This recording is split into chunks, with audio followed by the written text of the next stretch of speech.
I just like to touch base again. Like I'm looking at the slide notes thing, and I get the gist. I feel like it's like we said, it's like the law of the internet, I suppose. But I guess my thing is like I don't understand in use, I guess. I'm not sure. Like I get Yeah, the writing on the wall. I just don't understand. it's it's going to be a bit difficult for me to get too much into it until we can actually use real API services. But I'll say the best thing I guess I can do for now is I can maybe go through another example, sort of showing it in practice, sort of like making a request, sort of showing that failure mode, making some requests that would succeed. But I guess, do I you think think that would that's be helpful? yeah, showing it in practice. Yeah. Okay, cool.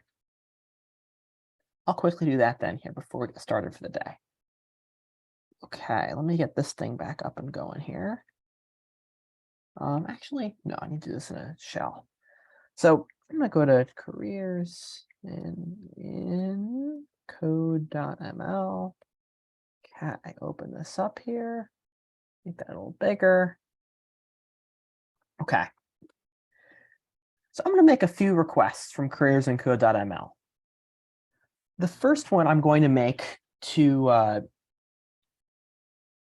hackupstate.org.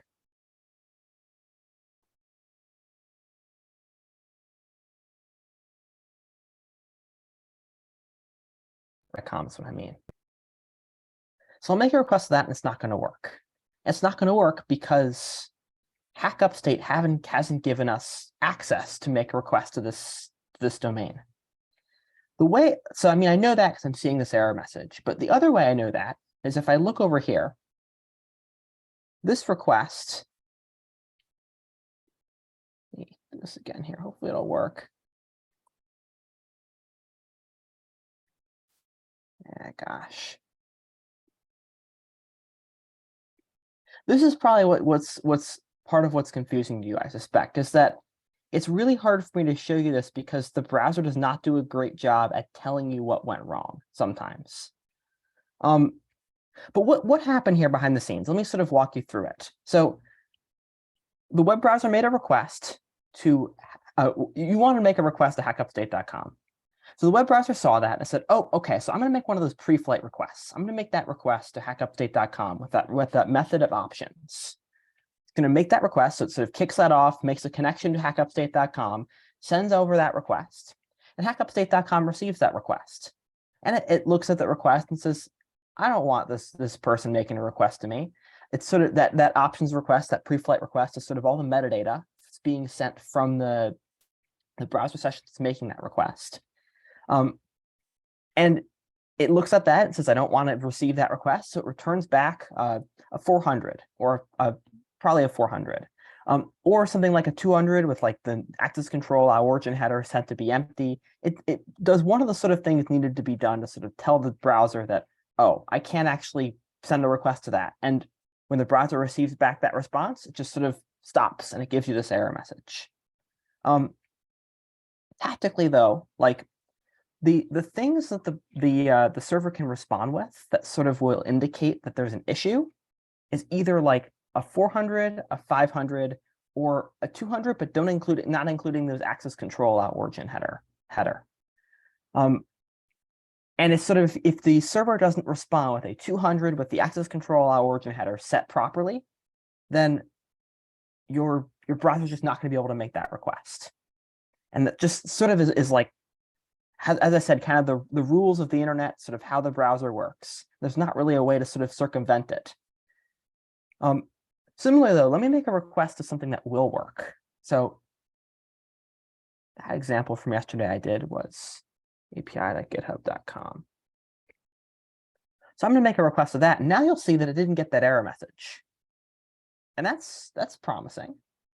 If I go over here to the network pane, and if this works, I really don't know why I'm not seeing the pre-flight requests in here. And that's quite confusing.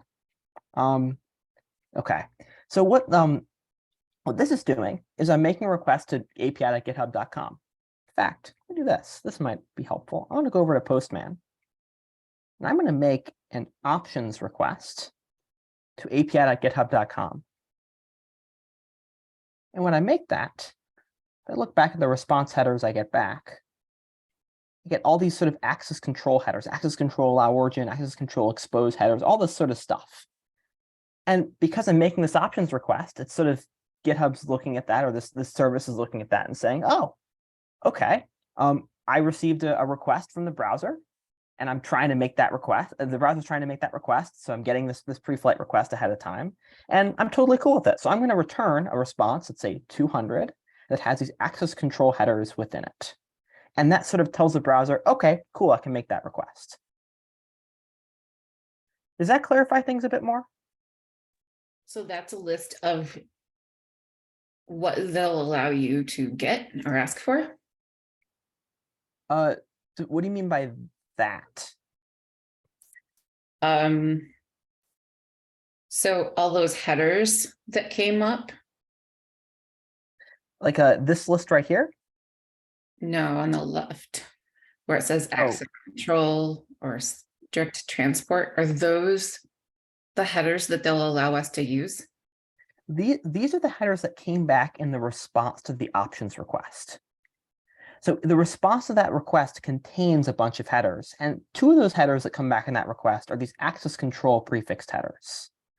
These headers sort of are a type of header built into the web browser, sort of a standard thing on the web. That means the browser can make a request if these are included. Like this sort of means the pre-flight request was successful. If these headers weren't included, the pre-flight request wouldn't be successful. And then the browser wouldn't be able to make like a get or a post or a sort of a regular request to that server. Can you show us an example of that? I kind of just did, but I'll do it again. Well, Can I make a suggestion, Ryan? Yeah. Like, because I can understand, like, this is something that's real. This is a concept that's hard to do visually. You know, it's like there's a lot of like concept involved that like really the application, like the visual part you see of it, like it's just a very small part. And I understand where you're coming from, Ryan. It's hard to like replicate it. What I would suggest, guys, is, and I know it kind of sounds repetitive. So like I typed into Google, Core's browser simple example, right? There's two articles I thought were like specifically like pretty good at kind of just really making it simple and explaining the process, because it's mostly articulating it, and then you'll understand like the phrases are familiar. But one of them starts with auth 0. It's called Core's Tutorial, a Guide to Cross-Origin Resource Sharing. And the other one is by Key CDN, Complete Guide to Cross-Origin Resource Sharing. Like I read over both of them. I'll put them in the chat. I read over both of them. All of the terminology should be familiar, especially based off what we did yesterday. The only part that might be a little unfamiliar is like both of the articles kind of use examples towards the end of like using it in a Node app. Like that is a bit beyond what we've been doing so far. But up to that point, both of them explain really well, like why cores is a thing, why it's used, how it's applied, you know. And I think it would help, especially considering what we talked about yesterday. Like it might just help to like see it explained a different way. But there's only so many ways that you can show us, like, you know, so I get that. Yeah, that's a great suggestion. And I know it's not a great answer, but like this is one of those things where I think as we sort of like later today and like tomorrow are able to start to work with some real APIs, it'll start to make more sense as you're able to make those requests. It's hard because with the level of knowledge that's been communicated so far, there's just like not a lot of great examples. But later today, I think that's gonna change a bit here. Yeah, nice.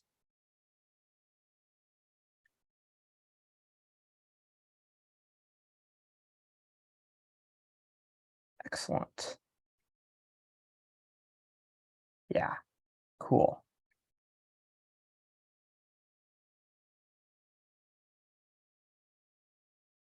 Okay, well, how about this? Maybe take a look at those articles, and then if tomorrow you have some more questions, we can try to go through it again, and I'll read over those articles too and see if that gives me a better way to sort of explain it. And how does that sound? Sounds good. Thank you. Cool. Sweet. Well, I think we're going to get into JSON then. Okay. Let's close the JavaScript console here. So today we're going to be talking about something called JSON. And I think you've been exposed to JSON a little bit. Today I'm sort of going from like nothing to JSON. So if I'm moving a little bit too slow, let me know, but we'll see how this goes.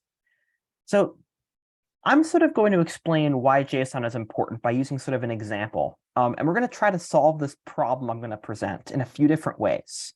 And then we're going to sort of see some of the flaws in solving it each of those ways. And sort of at the end, land on why JSON is a good solution to that problem. So this is the problem. We have a server endpoint, a server path on like the careersandcode.ml server, a server we're building. And we want to send from the server to the client. So in the response back in a request, we want to send like a list of users. Each user has a bunch of fields. So a user has a name, a type, which is their student or teacher, an address, a city, and a state. And somehow we want to send all this information in a way where the client can sort of understand this data and sort of do something with that data. It could be like we want to receive that data, maybe like display it for a user on a web page, all nicely formatted or something like that. So any thoughts on how to do this? And if you are familiar with JSON, don't say JSON, because yes, that's the answer. We're going to get there. Like any like, or if you don't, I'll just move forward toward what I was thinking. But yeah, go for it. Parse. Say that again. Parse. Ours? Parsing it. Oh, Parsing. parsing it. Yeah. Yeah. So on the client side, we need to have some sort of code to like take our response body and to do something with it, to parse it and turn it into some data that we can render and do something cool with. But in order to do that, like we need a format we're going to transmit it in. We sort of need a protocol. Coming back to what we were talking about earlier in this module, like a protocol is sort of a shared language that two services or two systems can use to sort of communicate. We need something like that. We need like a shared format that we can use. And like one really easy thing, like let's say for a second our users didn't have like all these fields. It was just like a list of like usernames or something. We could do something pretty straightforward, just like username, enter, username, enter, username, enter, something kind of like that. And that could work pretty well. But we got to include all those fields. So what I'm kind of proposing, what if we do something like this? So what if we take all of our fields and we sort of smush them all together and put dashes in between them? So name dash type dash address dash city dash state. And then between each user, we put a semicolon. And these are sort of arbitrarily picked characters. And well, I picked some of them for a reason, and we'll see in a second. But like, these are sort of picked in such a way where like you should be able to like read the name and then sort of run up and against a dash and be like, oh, okay, so that's where the next thing starts. And then the next is I got like a type and then an address and keep going until you reach a semicolon. And sort of you start over and over again. So like an example maybe of this is like, here's sort of two users. So we've got Ryan Goss, teacher, an address, Susie John, student, an address. And then sort of this encoded using this kind of scheme I came up with here. We have name dash, type dash, address and city and state. So all dash separated. So this first bit here is like that. And we've got a semicolon. And then we've got the second bit here like that. Cool. Hopefully that makes sense. And I wrote a little bit of code here to sort of parse this, which I'm hoping you're familiar with what split does if you call like the split method on a string, but it sort of takes a string and given a character, it'll sort of give you back an array where like all the items in the array are sort of the bits in the string in between that character. So like if I had like input.split on semicolon, the first, it would give me back an array of users where each user, like this is the first user here, and this is the second user here. So it's pretty easy to parse using split. So like if I just take this code here, go over here to a JavaScript console or something and just paste it in. Oops, not up there, in here. Hit enter. Get something kind of like this. So that kind of makes sense. And if I just do like users here, you can see like these are two lists of like raw users that haven't been parsed yet. So yeah, I mean, this works. Like we could send our user data in this format. The client could sort of do something like this and parse out our data. This is like a workable potential way to do this. Any questions before I move forward? Okay. So this works fine, but let's add some complexity, because usually when you have things like this and over time, you often want to like add fields, add information. So let's say we would decide later on, like we built our application and then some users like, I really want to be able to enter a zip field, a zip code field for like my users. I want to give their address like a zip code, because maybe you're sending them mail or something now and you need that. But whatever, you need some other metadata. And okay, well, our thing kind of solves that problem. Yeah, so we can sort of like, we can add a bit of metadata to the end and then sort of stick that in the big list here. So add another dash, stick that at the very end. Yeah, I mean, that works. And we can go through and we can update our parsing code. So I added this line to the bottom here. I also should probably be pasting this code in Slack. Let me do that here so you folks can follow along if you want.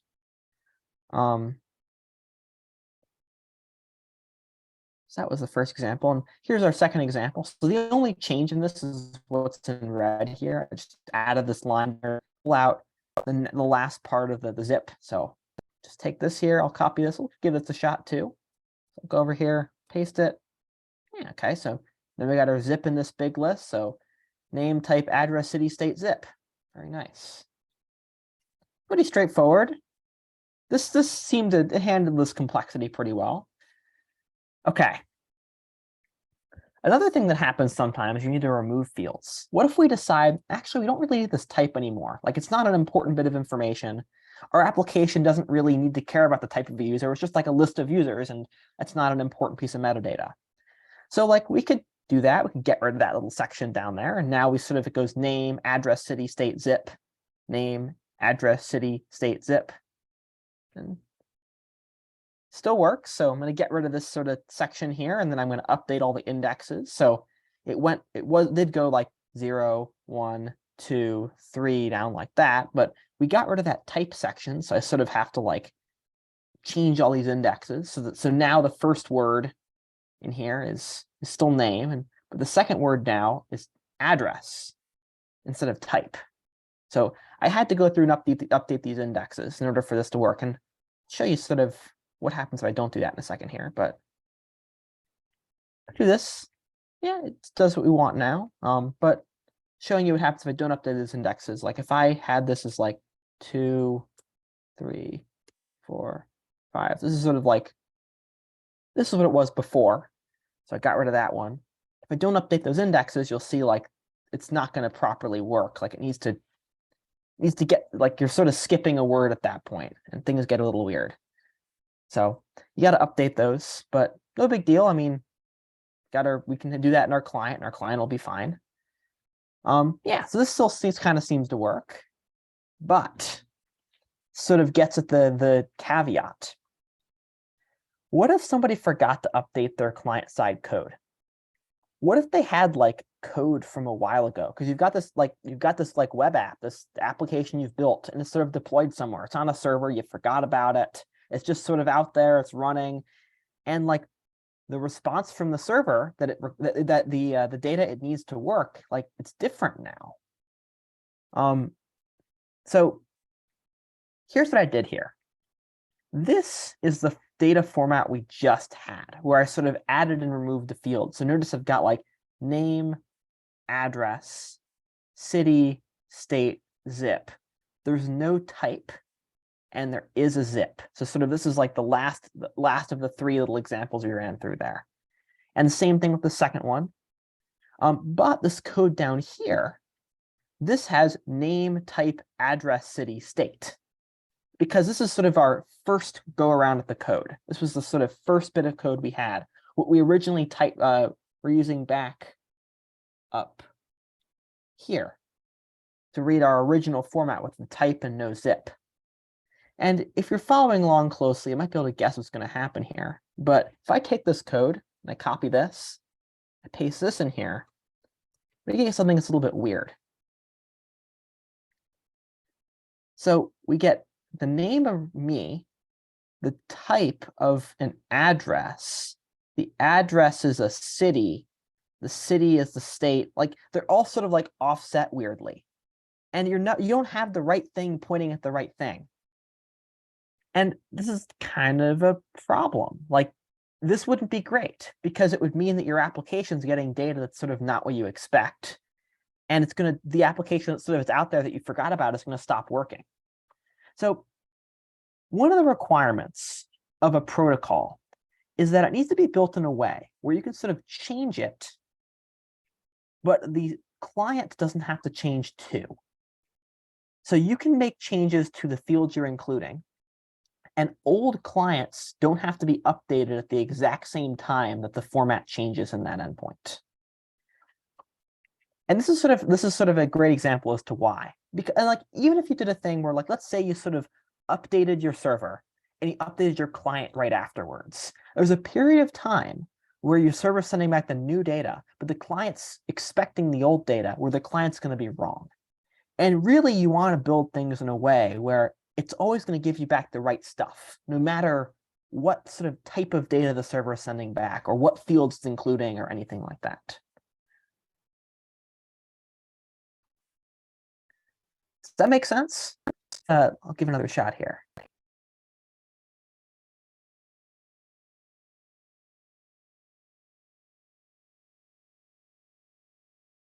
Okay. How about this? Can I get some thumbs up reactions in Zoom if this is making sense to folks? And do you mind if I just kind of like just walk through? Yeah. Kind of trying to make it like real world examples. So in this example, when you're saying client, you're mostly referring to like web browsers, right? Like would that be us and like on Chrome or Safari or whatever? And the server would be whatever website we're trying to access, whether it be google.com, right? Am I saying that right? Yeah, totally. So basically when you're saying that information that we send in the request that comes from the browser when we make a request to a website, how that information comes, say there was some case where the server somehow changed how they were processing that request, this is somehow accounting for if there was like some miscommunication between those two. Am I getting that right? Or yeah, and it's miscommunication, but it's like a miscommunication where nobody's really at fault. It's sort of like you have this is probably not going to be a great analogy, but like the French Canadian French is very different than like European French. French Canadian French is like the French that was spoken by Europeans like when Europe colonized the Americas. So if you go to Quebec or something in Canada and you speak French, but you speak like European French and you're talking there, like things are generally going to work, but like it's a little weird because some of the words you're using and some of the words they're using aren't quite right. And that's sort of the same sort of thing that's going on here, where these are both sort of the same protocol, but they're like different iterations of that protocol. And therefore, the older data and the newer decoding mechanism, they get some things right, like they get the name here right, but they don't get a lot of the other fields right. And it sort of just depends kind of on which field you change and kind of the intricacies of how you do it as to what's going to be right and what's going to be wrong. But at the end of the day, you want to build a system where no matter what version of the language you're speaking, both sides can sort of handle that. And our protocol right now doesn't do that. And that's not good. So I think I even have a slide that's like, that's not good.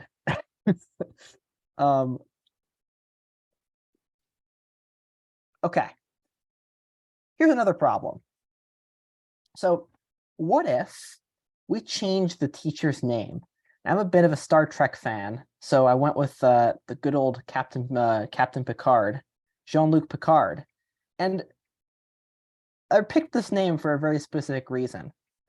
But anyone have any guesses as to what's going to happen when we try to parse this message with our decoding code? It's because you have that dash in the name. Yeah, that dash is a little tricky, isn't it? So this is another thing where, well, yeah, see the issue? Yeah, you did see the issue. I'll run it here before I explain it, just so we have that as an example. But yeah, so because we use a dash, we're making the assumption that none of these fields contain a dash. And it turns out that's not a great assumption. And you might be like, okay, you engineered that to be a thing. Yeah, I know, I sort of did pick that dash. But like, it's very, there's a lot of intricacies to names. And it's often surprising the characters that can be in names. There's like a really good blog post I'll dig up and post in the channel afterwards. It's like 10 things you thought were true about names but aren't. Like things like, I mean, this starts with like things that are pretty basic, like names will never have spaces in them. And then other assumptions like people's names will never change. And like people's names will be unique in like a small number of people, or like things like that you would think would generally be true, but are just really bad things to assume. So the story here though is like, we need a protocol that can sort of take whatever data format we want for each of these. Like we don't want to have limitations on what characters we can use and what characters we can't use. But it's a hard thing to do, because like, if you look at this, like the way we're structuring this, we need some sort of character to be like, this is like the end character of this data. And by nature, if you have an end character, you can't put that character in the data. So like there's a weird like cyclical relationship there where you need to have a way to delimit when you're done with the data, but you also might want to include the way you're delimiting it in the thing itself. So we're gonna have a good way to solve this later, but like I just want to let this problem start to swim around your head a little bit of like, this is a thing and this is like a hard problem.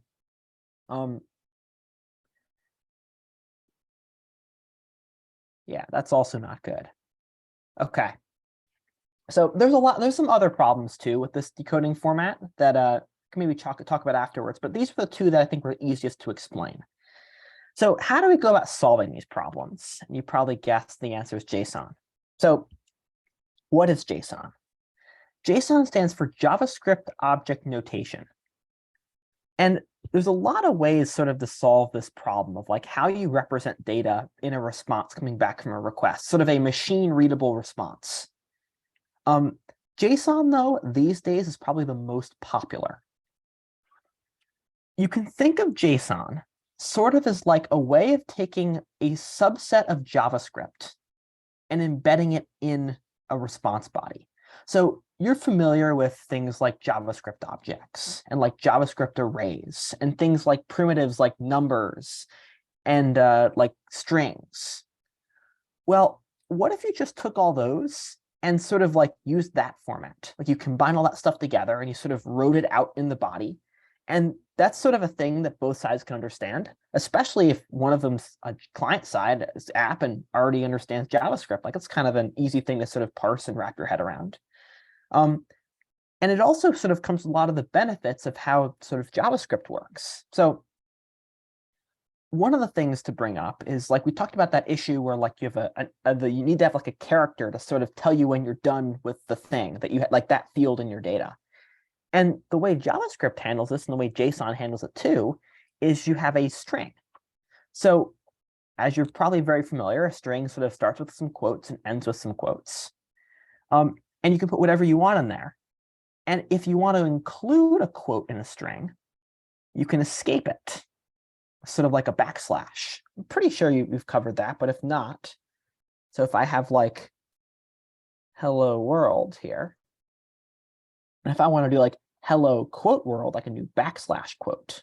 And I'll sort of escape that quote for prevent it from becoming like being like the end quote of the string.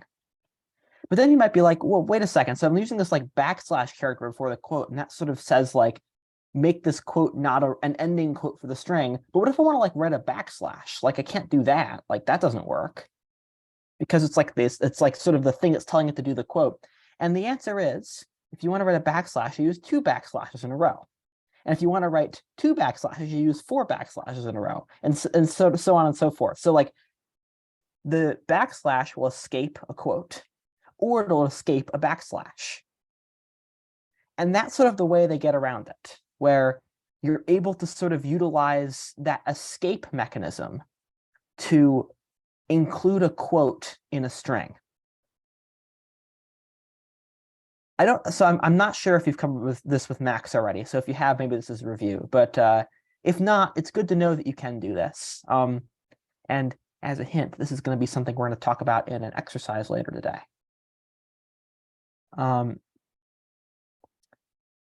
Escaping liberal quotes. That's the thing on Free Code Camp. This is this. Okay. Review. Yeah. Makes sense. Yeah. So that's how that works.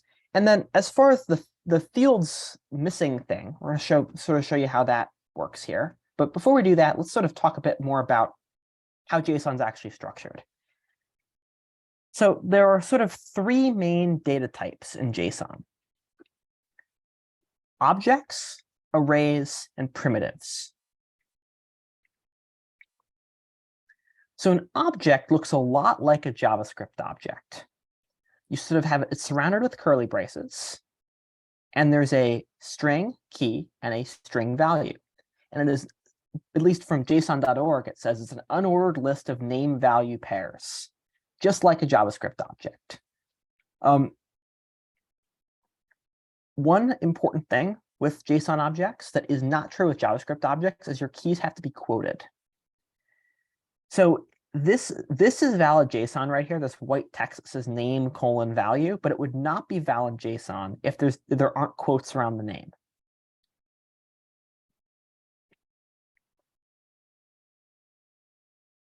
So the next data type here, and you're going to notice these look very JavaScript-like, and that's very purposeful, are arrays. Arrays, just like JavaScript arrays, are sort of an ordered collection of values. And they sort of start with a open square bracket and end with a closing square bracket, and you can put whatever you want in there. So you can put, just like I did here, some strings in there, or you can put objects in there. You can put other arrays in there. We'll get to sort of that in a second. But JSON arrays, very, very similar to JavaScript arrays. And the last part of JSON, and like JSON's not like a super complex thing. Like this is like the whole thing of JSON. There's nothing else. We're going to cover like everything you can do in JSON here. It's a primitive. So primitives in JSON are sort of like everything that's not an array or an object. And there's a small list of what they can be. A string in double quotes, that's important, double quotes, not single quotes, not backtick quotes, only double quotes work in JSON. A number, and that can be like an integer, a floating point number, so it have a decimal place, it could be negative. There's a lot of different ways you can represent it, but sort of any representation of a number that works in JavaScript will work in JSON. True or false, so you've got Boolean values too, or null. And you probably know about null. No other values are allowed. That's it. Brian. A question about your point about the double quotes. Max has mentioned to us sometimes some of the IDEs will use something called smart quotes, where they're like those quotes that are like straight up and down. They look like, so does that make a difference, or does it not distinguish between those two? That is important. You cannot use smart quotes in JSON. It has to be like regular double quotes. That actually, I should mention, reminds me of something else too. Some of my code examples in these slides actually are using smart quotes. And I've sort of over the years been trying to like convert them all to make them regular quotes. If you run an example and it's not working, it might be because it has smart quotes in it. Google Slides like converts them all, and it's so annoying. Yeah, some of the programs convert them, so that's why I'm pretty sure that's why Max told us, and I figured it'd be probably worth mentioning. Yeah, makes sense.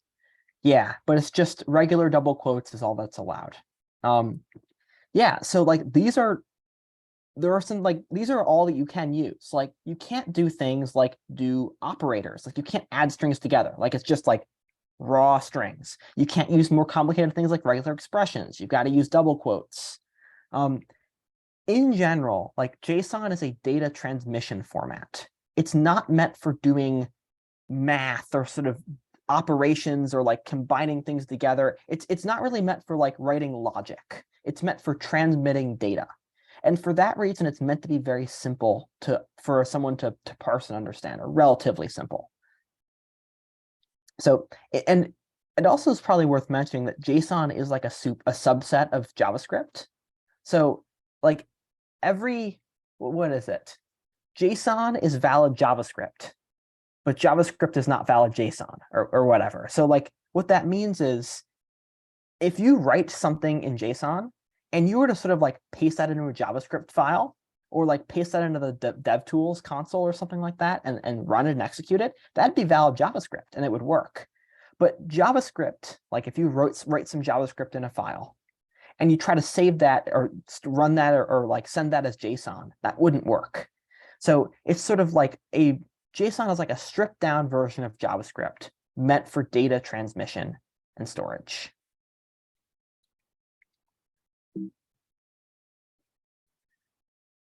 So although that data formatting is great, but the real power of JSON comes in what's called nesting. And if you've played around with data structures a bit with Max, this might not seem super unfamiliar. But when you have arrays and objects, the value of an array or an object, so in the case of an object, like you have like the key and the value, so sort of that like that other half of the object, the value piece, or just if it's an array, just the items in the array. Those can be any arbitrary JSON data type. Like that subset can be whatever you want. So you can have an object where the keys are whatever, and then the value is like a string. And you can have like the key of whatever, and the value is like an array. And the array can have numbers within it. It can have more arrays. It can have objects. And you can deeply nest it as much as you want. And this is part of what also makes JSON very powerful. It's very well suited to representing complex data structures. Let's say, for example, we wanted to add to our list of users from before a list of like, I don't know, like favorite colors. And you have like a list of colors that you want to allow people to have. You could have something like an array with objects within it, with each object having a bunch of sort of keys and values being like name, the name of the user, type, student or teacher. Let me type this out actually to be a bit more concrete here. So if I wanted to take our data thing before and represent that as JSON, one way I could do that, so the easiest way probably is I've got like an array. Start with something sort of like that. So an array, just like in JavaScript, is a way you can store a number of entries sort of in an ordered list. And then within that, I might put some objects. So the first object, let's say I want to store like one of our users from the example. I said like name, Ryan Goss. And then something like, what was it? Type, teacher, address,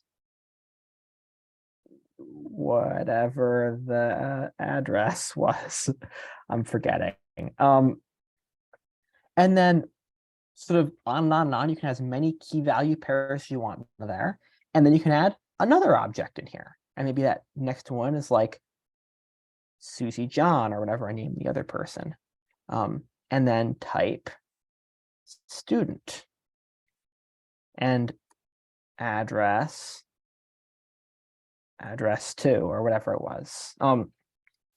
This pattern here of an array with objects in it is a very common thing you're going to run into when you want to represent lists of data that have attributes.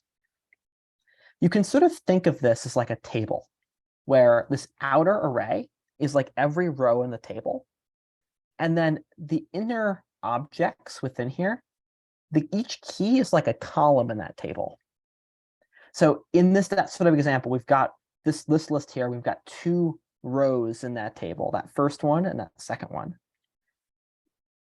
Name here is like the first column. So in our first sort of bit in that table, we've got this name, me. The next column's type, and that's teacher. The next column after that is address. That's this. And this is kind of nice. I mean, we can add kind of whatever fields we want to this, and it's quite extendable. It's also something where like it's pretty readable. Like if you're looking at this, you can kind of see, oh yeah, there's 2 things in here, and they've got a bunch of attributes associated with them. So it has a lot of advantages. I though am going to I'm going to copy this. I'm going to post this in Slack.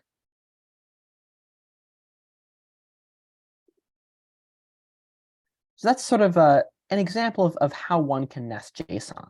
We're going to get more into that in a second here. Oh yeah, and I spelled it out even more explicitly here. So we've sort of got an object around the outside here, an array here. We've got primitives in here.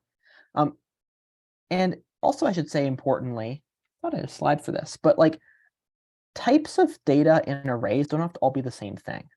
So I could have this be like a string. Like you can sort of mix and match data types however much you want. And that's often a very helpful thing when you're trying to represent more complex data and you're sending from a client to a server or the other way around. Okay. So we've got some exercises at the end to sort of go through doing some arithmetic with JSON. I think what I'm going to do is I'm going to do, I think kind of like yesterday, I'm going to do sort of the first one. We're going to do like the first 1 or 2 now before we get into how you can deal with JSON and JavaScript. And I think what I'm going to do is I'm going to do the first one, and we're going to kind of do it together, and I'm going to sort of lead. And then the second one, I'm going to have you do on your own. And if sort of folks have trouble with the second one, then maybe we'll end up doing it as another sort of together one. But I'd like to give you an opportunity to try it out on your own if you can. So let me go to the first one here.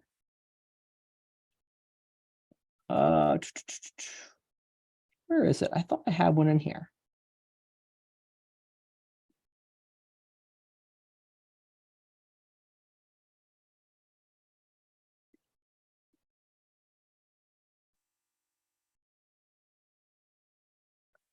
I thought I had an exercise that was not using JavaScript. Okay, well, maybe I just lied there. That's unfortunate. Okay, so I guess we're going to keep going. So handling JSON in JavaScript. Actually, you know what I'm going to do? I'm going to come up with an exercise on the fly here because I really want to give you folks a chance to play around with JSON before we get too much into the JavaScript stuff. So here's what I'm going to do. Let's take our example from before, our list of users, and let's replicate that in JSON together. And then I'm going to give you a couple fields to add to that JSON. And I want everyone to do it on their end, sort of go through and sort of manually insert those fields. And so we're sort of going to go through the process of sort of constructing the document from scratch. And I'm going to have you make a few modifications of it, and then we're going to take a look and see how everybody did. How does that sound? Okay. Seeing some head shaking, so that's good. Okay. Yes. So here's our data here. Take this. Oh, not that. I'm going to paste this into Slack. So we have that as reference if anyone wants to look at that. And then I'm going to take this, I'm sort of going to go through step by step and replicate that as a JSON document. Generally, when you have like a section of JSON or a bit of JSON, you refer to that as a JSON document. You'll hear me say that a lot. So I sort of started here already. So I'm going to kind of keep going here. So I've got, gosh, I need a second monitor to do this. So many like Zoom things all over the place. I'm going to just take this up here and stick this up top, maybe. Yeah, something like that. Okay. So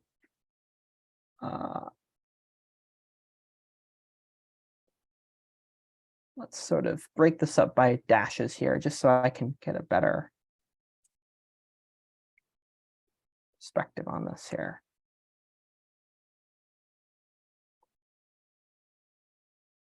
Okay, there we go. Now it's all in one place. So if I want to make a JSON document for this, I'm thinking I've got a list of things, a list of users. I need to somehow represent that list of users. And the best way to represent a list of things in JSON tends to be an array. So that's where I'm going to start.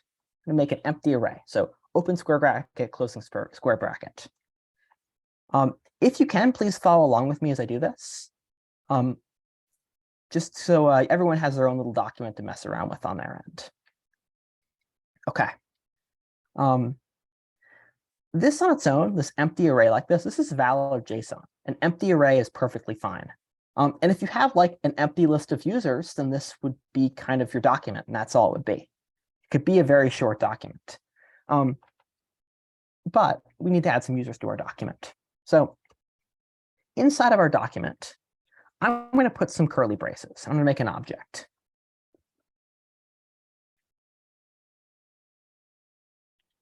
In fact, I'm going to make an object in here for each user. So I'm going to go like, this object's going to be for the first user, and this object's going to be for the second user. So user 1 goes here, and then user 2 goes here. Something kind of like that.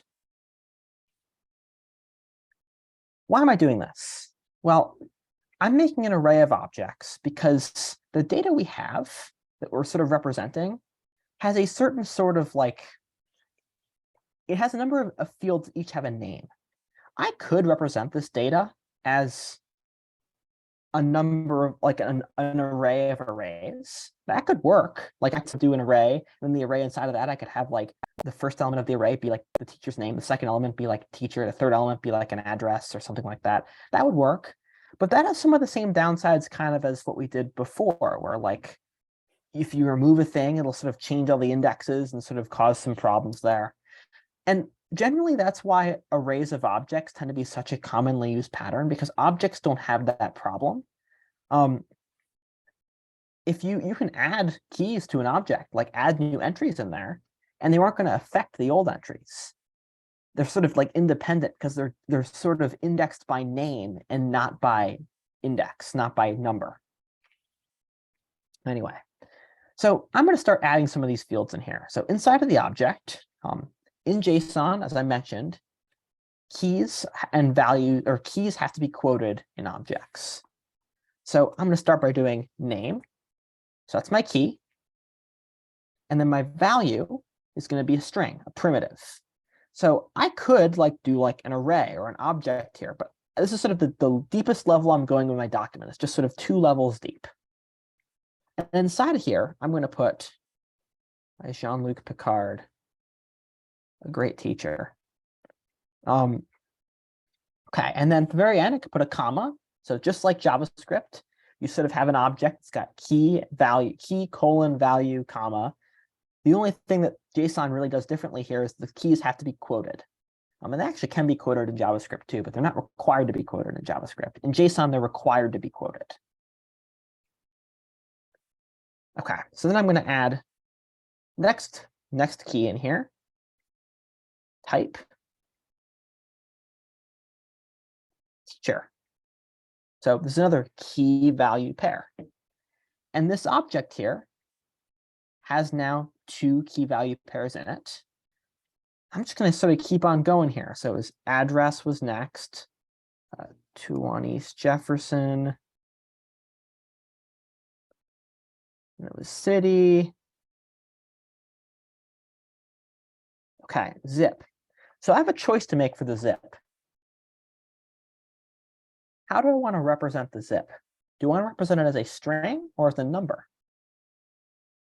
So in my case, the zip is 13202. I could type out just like a number, and that would be like a numerical, like a number primitive, not a string primitive. But I could also represent it as a string. Like it sort of depends on what I'm trying to communicate. Like if I'm sending like parts of an address, it might like the zip is more of like an identifier. And if you know anything about other countries, like many other countries don't have purely numeric zips. They're like alphanumeric zips and stuff like that. So that actually there might be an argument for doing it that way. I'm going to do it though as a number, just because I want to have an example of something different in here so you can see some variation. But like it is the kind of thing that would be up to you to sort of figure out how you want to make happen. Cool. So I'm going to add this next user here. So sort of following the exact same pattern. Please follow along with me if you can on your end. So I've got a name here. My name's going to be Susie John. And then address here, or I guess don't have a type in there. Oops. Well, I'm going to put one in there just so it's familiar. Student. And then address, 235 Harrison Street. City. So I'm just sort of transposing the information up from here just down into my document here. Syracuse. Zip. Also 13202. And there we go. That's some valid JSON right there. So what could I do with this JSON? I mean, I could send it to somebody and they could decode it. We're gonna get that in a second. But for real quick, I Yeah. might be a little picky, or maybe you excluded it for a reason, but the state and how would we handle that? Because we have the state and we have New York and Syracuse. Oh, you're right. I did forget that. Good call. So, well, let me ask you. So if you wanted to add a field into this, like you wanted to add a new state field, how do you think you'd go about doing it? Well, I mean, in this case, I would literally just put a name, state as a string for the name, and then I will put New York. Yeah, kind of like that, maybe. Yeah, that works. Cool. Okay. One other thing I want to call out, I'm not sure if Max mentioned this to you at all, but if he did, I just want to clarify it. In JavaScript, you can actually do what are called trailing commas in arrays and objects. So like if I go back over to JavaScript here for a second, I do something like make an array 1, 2, 3 like this. Oops, not slice. Just like that. Like that should probably seem pretty familiar, but JavaScript will actually let you do this. You can put like a comma at the end. Why that's kind of nice is like if you have, let's say, you're indenting it here, you can put a comma at the end of each one. And that means that if you wanted to like reorder these lines, it becomes a little bit more straightforward. You don't have to sort of worry about like, oh, I gotta like make sure I remove the comma on the last one and stuff like that. If you haven't been exposed to this, I guess that's not all that important, but JSON does not allow trailing commas. So I can't put a comma there. Like it's like key value, comma, key value, comma, key value, and then like the last key value, there's no comma at the end. And like you can't put one there and it's going to complain if you do. So the same thing here is with this outer array. So I've got this object here, and then I've got a comma right here. And I've got this object here, but no comma at the end. Like it just sort of got commas in between all the things. And that's if you put commas at the end, JSON is not going to like that.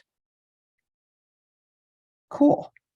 So let me post this in Slack, just so you have a reference of sort of where I ended up. Can I get some thumbs up in Slack on if folks have been able to follow along with this? If not, that's fine. Okay. Cool. Lots of thumbs ups. Great. Okay. So I would like to, I'm gonna do one thing and make one addition, and I'm gonna ask you to make a few additions.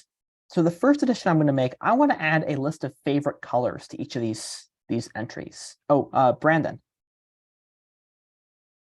I'm literally just, yeah, I was having trouble like clearing it. I'm so sorry. No problem. I'm gonna add a list of favorite colors to both of this Jean-Luc Picard and Susie John. Now, list of favorite colors. This is a bit of an interesting one because this is not just one value. This is like a couple values. Like Jean-Luc Picard might like black and blue, and Susie John might like red and white, let's say. these are totally arbitrary. So if I want to represent like a list of values within this object, like how would I do that? Any thoughts? Like how would I represent a couple favorite colors?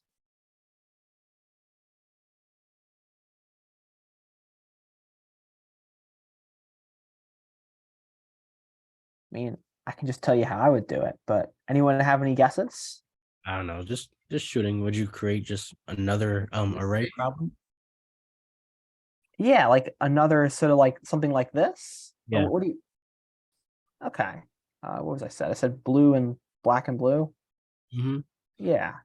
So But then my problem with that doesn't even look right because it messes up everything else. yeah. So this isn't an object. So you need to sort of put a key before that. Something Right. like favorite.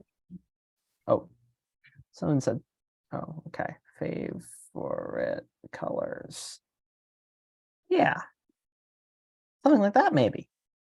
So Still doesn't look right. what doesn't look right about it? Because then now I'm thinking, how are you gonna pull from that array the black and blue? What do you mean by like how are you sort of going to get the data out of that array? Yeah, yeah. Okay. Yeah, I mean, well, we're going to talk about that in JavaScript in a second, and it's actually not all that hard. But hold off for like 5 minutes, and then you'll see how we go about doing it. But so like something like this could be an approach. Like you sort of have like a key favorite colors, and sort of the value is another array. And like the important thing I'm trying to demonstrate here is the value for your object can be whatever you want. I mean, it can be like a number, it can be a string, it could be another array, it could be an array of objects, it could be an array of objects that have arrays inside of them with objects inside of them. You can go as deep as you want. And it provides a lot of power to be able to do that. But let's say you didn't want to do it this way. You want to maybe do something a bit simpler. Like if you knew they always only had two favorite colors, you could just do something like favorite color 1, black, favorite color 2, blue, or something like that. That would work too. It's just this doesn't let you add more than 2 colors, but that might be fine for a use case.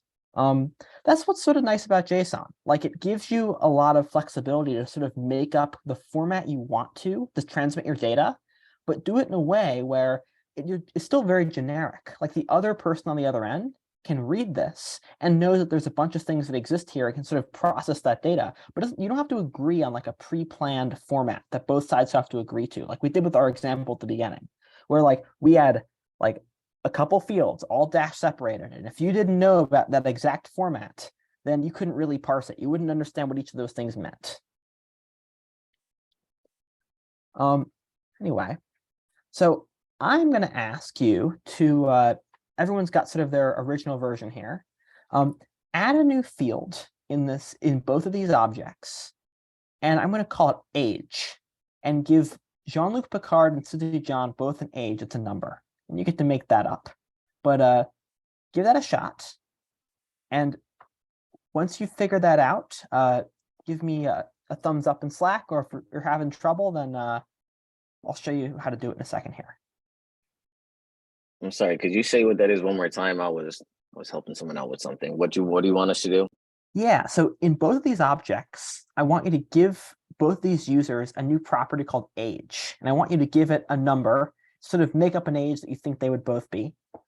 And do that, and give me a thumbs up when you're done in Slack, or in, excuse me, Zoom.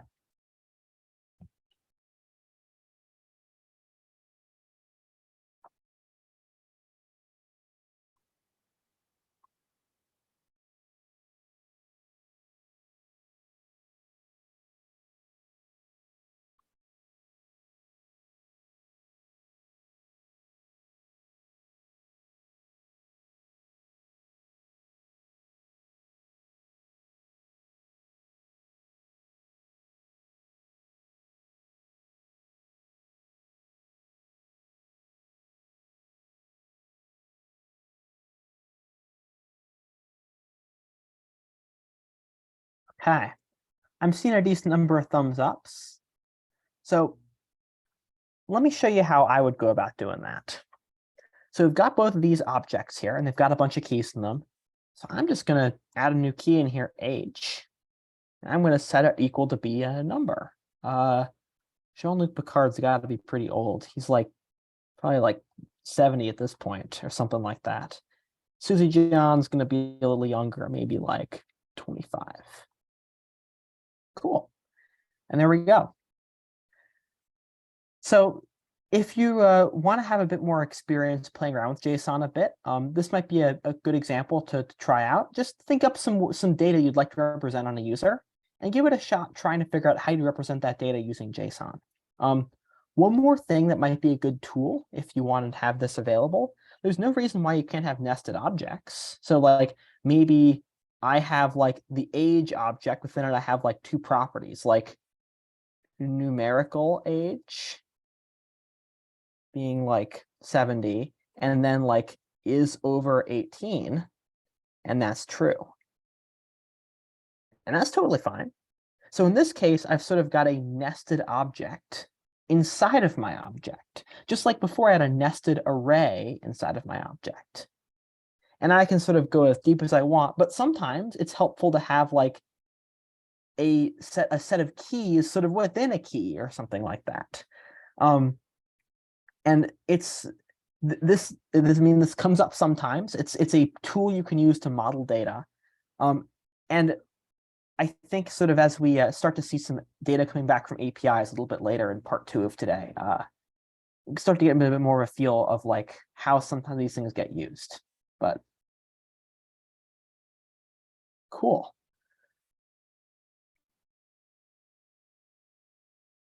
Okay, I think because I want to get a decent amount of this stuff thought through before go on our break here. Okay, handling JSON in JavaScript. So there are two functions built into the JavaScript runtime that can parse and or decode and parse JavaScript, or can generate and parse JavaScript, or parse JSON. Oh my gosh, can generate and parse JSON from JavaScript. There we go. Now, before I get into this, I do want to mention that we were typing out all our JSON in like a text file. JSON typically, when you are dealing with it in JavaScript, is inside of a string. So if we see here this line here, const text is equal to, and then some single quotes and some stuff inside, the stuff inside is the JSON. But what this is not like this. You want to put those quotes around it. And the reason why you want to put those quotes around it is kind of, as I mentioned before, if you did something like this, this is actually valid JavaScript. This would run. But what text is going to be like a JavaScript object. What you want is a string containing JSON that you can then parse and do things with to convert it into the JavaScript representation. Why that's important is, as you're probably guessing a bit later today, we're going to be making some requests and getting JSON back in the response. When you get JSON back in the response, it's going to be a string. Like it's going to be a string containing JSON. The body you get back, as we sort of did with fetch before, like that's a string. So if you were to like write this without the quotes, it might kind of work, sort of, but it's sort of working by accident and not actually because you're doing what you're supposed to do. So always, if you're typing out JSON within JavaScript, put it in a string in quotes. Don't just put it in there on its own. But the two functions we're going to talk about, the first one is JSON.parse. So just like console.log, just like document.getElementById, just like set timeout, this is a thing built into the web browser. It's also a thing that's in Node too. And what JSON.parse does, it's a function that takes one required argument, and it is a string containing JSON. And what it will do is it will give you back as a return value this data parsed into the JavaScript representation. So what this will look like in JavaScript, and we're going to run this in a second so you can see, is an object where it would have a key of hello and a value of world, a key of foo, and a value of an array, with that array containing 3 elements. So if I take this here, go over here and I run this, and I do like data, like this is what data looks like.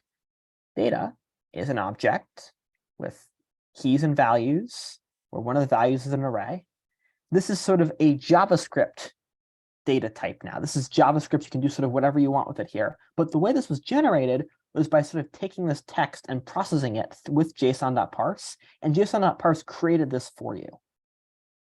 So generally, when you're getting JSON back from a server, what you're going to want to do is something like, and we're going to do this in a second, take the response body, run it through JSON.parse, and it'll give you back the JSON in the body. And then once you have that JSON, you can sort of do whatever you want with it in JavaScript to sort of get that data in a format where you can like print it out, or you can like render it to the user, or you can do some math with it, or sort of whatever you want to do. So that's the first one, JSON.parse. The second one, the second and last one, is JSON.stringify. And as you might guess, this goes the other direction. So JSON.stringify will take data that is like JavaScript data and will convert it into JSON for you. So if I sort of do that in the other direction here, so we took our string, we ran it through JSON.parse, and we sort of did some stuff with it. I'm going to go the other way. I'm going to go JSON.stringify data. I'm going to go, so the JSON I've got here, now this is JSON. You see this is in a string. You notice that this JSON doesn't have the same white space that this one does. White space in JSON is sort of optional. You can include it, you can not include it. Typically, though, when generating JSON, tools won't include it. And that's because if you're sending it as a data transport mechanism, you tend to not want to include white space because it's sort of extra meaningless characters you have to transmit over a connection to a server. And more characters means it takes more time. So it's sort of a way you can reduce the amount of data you're sending, which is kind of nice. But like now, if I have this sort of JSON here, this variable, I can go the other way. I can JSON.parse it, and I'll get back to this thing again here. So in general, JSON.stringify and JSON.parse are like inverses. If I do something like JSON.parse, JSON.stringify of anything, I'm going to get the same thing I put into JSON.stringify. Like they do the inverse of each other. So I can sort of call one with the other and I'll get the original input. Yeah, so that's like all we're going to talk about for dealing with JSON and JavaScript. Once you sort of have, though, your JavaScript data, like you've sort of decoded that JSON into a JavaScript object or an array or sort of whatever sort of format you want, like at that point, you're sort of dealing with it just like you would any sort of data structure. So like this data thing here that we sort of got out, like if I wanted to get like the thing that's at the key hello, I could do data.hello. And that should probably seem pretty familiar. I mean, this is an object. I'm sort of getting the key at hello, and I'm getting the item there, and yeah, that works. Or if I wanted to get that foo array, I could go data.foo, and that would give me 1, 2, 3. Or if I wanted to get, let's say, the first element in foo, I could do foo 0. Or maybe to make that more clear, like I could go like foo array, and then foo array 0. But generally, once you've got that data decoded from JSON, you can do kind of whatever you want with it. This sort of in JavaScript, you can loop through it. You can pick out a few values you want to do something with. Once it's in JavaScript, sort of at that point, the whole world opens up and you have the power of JavaScript to make your application do whatever the user hopefully expects.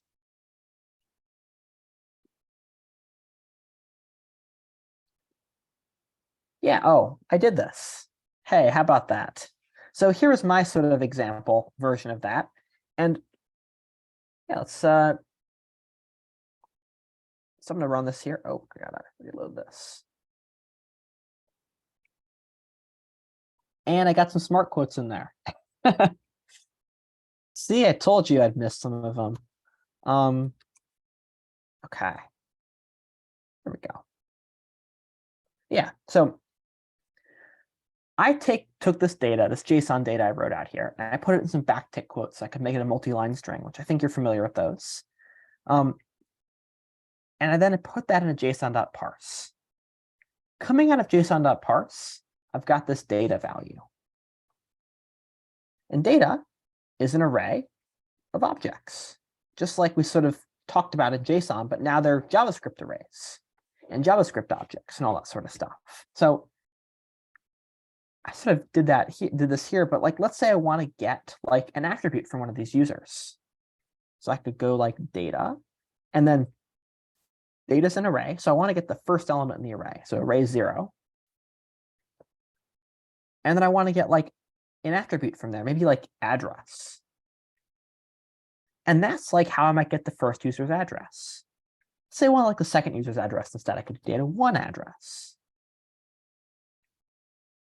Or more realistically, like you probably want to like loop over this and like print out everything. So, I mean, this point is sort of just JavaScript. So I can go like for name of data, or sorry, for item of data console.log like item.address or whatever.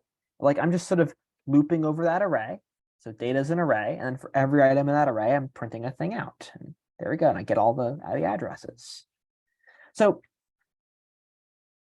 I realize I'm being a little bit abstract here and a little bit coy, but like at this point, you sort of can do whatever you want in JavaScript. And one of the things you're probably going to run into if you have an array of objects is you're probably going to loop over that array. Like that's often sort of where you start, and you maybe do a thing with every item in the object. Let's also quickly touch on the example I had over here on with the favorite colors thing, just because I want to show sort of how you might access like nested data within an array of objects, or within nested JSON in general. So I go favorite colors. There we go. Black, blue. This was going to be something like white and red, I think. Okay, so I'm going to take this one.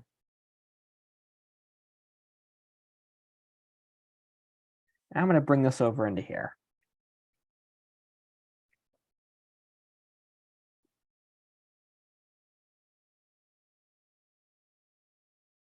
Okay.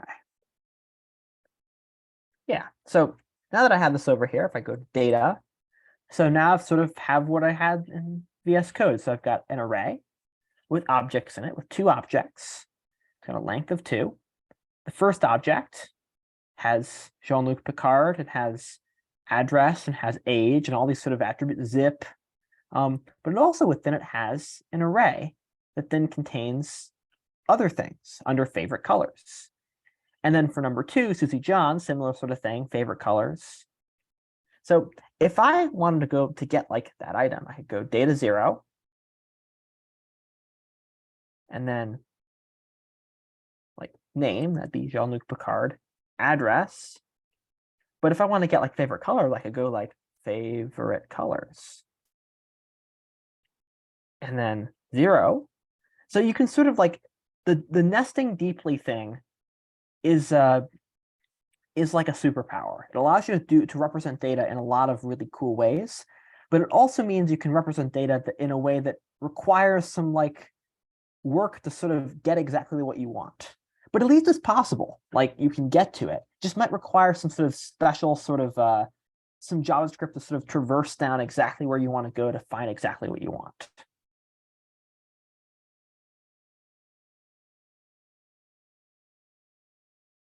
Cool. Oh yeah. So if you look up it's like we sort of removed the field like we did sort of before. We sort of removed that type field. And we replaced it with zip. Like now, if you sort of get like an entry from here, for type, it's going to be undefined. It's not going to exist. And this is a really nice feature. So like I do data type. Oh, well, I guess I had type in this. If I do like data dot key that is missing, undefined, it's not going to exist. So what's going to happen is if the key isn't there with JSON, it's just going to be like there's nothing there. It's not going to give you back incorrect data. And that's the power of the object versus the array, where like an object, because things are indexed by the name, And the name is sort of what you're looking it up by. Like the name isn't something that's going to change. That's like unique. So if it goes away, your new thing has a different name. So that's where sort of it kind of gets pretty helpful. Is this the eventual loop back to the original example with the keys and the values getting mismatched, like when the index changed and whatnot? Yeah, totally. I mean, if your keys get changed, then and you have a client that's expecting old keys, the client, instead of getting incorrect data, is now going to get no data. And that's like still maybe not great, but that I would argue that's a much better failure case. That's a failure case you can handle. Like you can test to see if the data is missing. If the data is just like sort of incorrect or like corrupted, that's a lot harder of a thing to sort of check for. So generally this is like a helpful property. Yeah, Artrell. I have a stupid question. There's no stupid questions. In JSON, are you able to push a key or no? Not in JSON, but if you take your JSON, you convert it to JavaScript, and then you push a key or like add a key or push an item onto an infinite array, and then convert it back into JSON, you'll now have the representation with that data in it. Okay. JSON itself is not data that you can directly modify. JSON's sort of like a way of encoding or transmitting data. So if you want to change that data, you've got to convert it into JavaScript first. Okay. Thank you. Yeah. So JSON isn't untyped, which means that there's no sort of specification. You can sort of send whatever sort of format of data you want. But that has some advantages and disadvantages because other types of transmission mechanisms that are used don't have this property. And sometimes that's good and sometimes that's bad. But like if you're iterating quickly, it means you can add stuff and the client doesn't have to care. But it means like, let's say I have like that zip field and I decided I wanted to make it a number. And then later on, I decide I want to change it to be a string. Like if your code's expecting that to be a number, then that could potentially be problematic. So like not having sort of a defined format that you expect everything to be in like a very sort of strict sense, like we did with our first protocol, means that the client has to take some liberties and it has to sort of expect data that can maybe be a little bit incorrect or sort of might have to make some adjustments to make sure that it's getting exactly what it wants. And that's maybe it's a bit more of a burden on the client rather than the server. But the advantage is it means you have to write some more robust code. It's like defensive driving. Like you have to sort of defensively deal with your APIs. And if you don't, then you're probably going to get back some data that is a little off sometimes. Yeah, so I was trying to make a point there, but okay, cool. So we're pretty much at our exercises here. Since we're almost at 7, I'm going to say let's take our break now, unless anyone has any questions. And then when we get back, we'll do the exercises. And we'll sort of go through them together, I think. And then maybe at some point kind of move over doing them independently if that seems to go well. So any questions before you take our break here?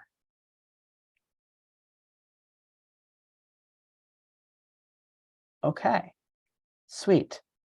In general, how are folks doing? I haven't been getting too much feedback tonight, so I don't know if I'm moving too slow, too fast. Okay. It's pretty good. I'm just trying to, because I read what the homework says. I'm just trying to think how that parse would work with the homework assignment. Yep. So I'm just trying to think through it and figure out how it could be added once the API is called and what it show. Like what is going to be the outcome that's going to be the visual of it. Yeah, well, what's great is our last exercise tonight is like, I think is going to answer your question there. Okay. Our visual is going to be logging something to the console instead of like adding HTML to the page, but like we're going to sort of get up right up to the line and then hopefully let you peer over it a little bit. Thank you. Yep. Cool. Okay. Well, let's say maybe let's get back at like 7:30-ish. Yeah, let's say 7:30. And then we'll do some exercises. So see folks then.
Okay, folks, we're coming back here.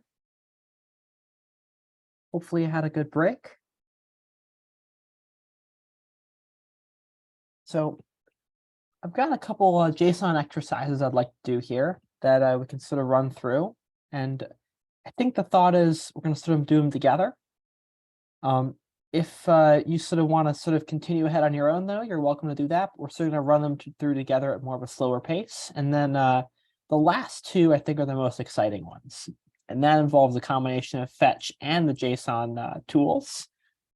And we're going to be interacting with some data online and actually doing something with it. So cool. Okay. So this is our first exercise here. I've provided a JSON string, so some JSON in a string, and the goal is to convert it to a JavaScript object. So if you remember from before, we've got a function that does that, json.parse. So I'll give folks a second to try this out on their own, I think, and then maybe like 30 seconds to a minute, and I'll sort of run through it myself here, and I'll see if we have any questions on it.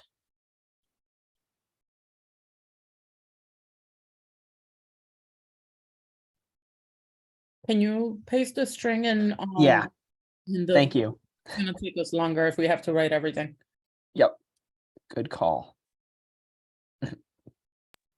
Just for reference, you guys can copy and paste it from the slides too, from if you have the PowerPoint open.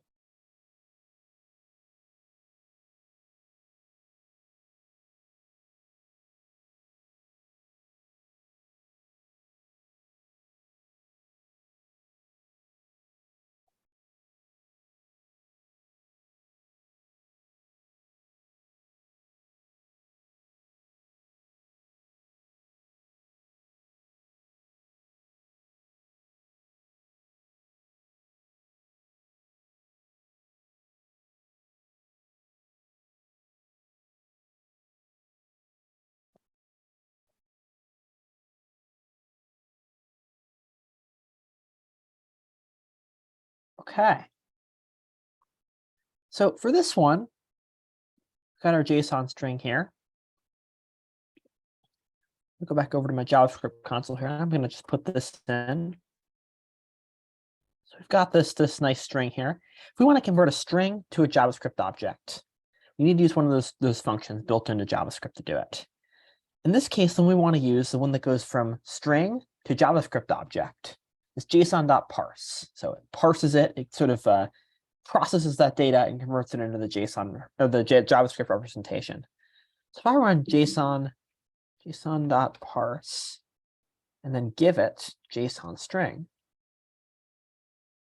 get this thing. So let's take a look around at this thing. So we've got an object.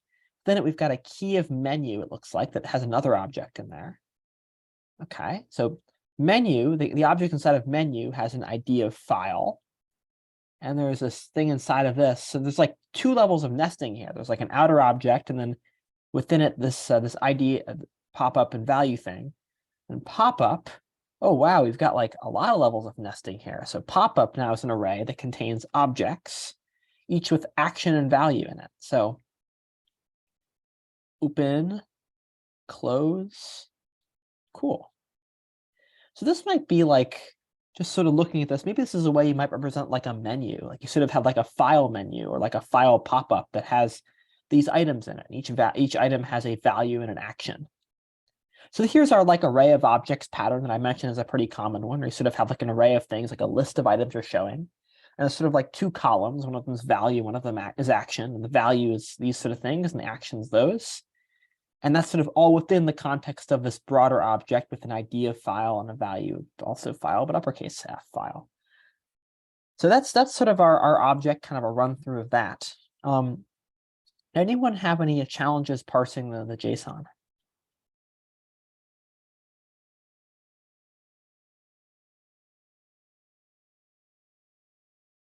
Okay, cool.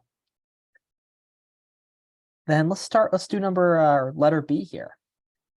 So what I'd like you to do is manually in this JSON, I'd like you to sort of go in and add some data.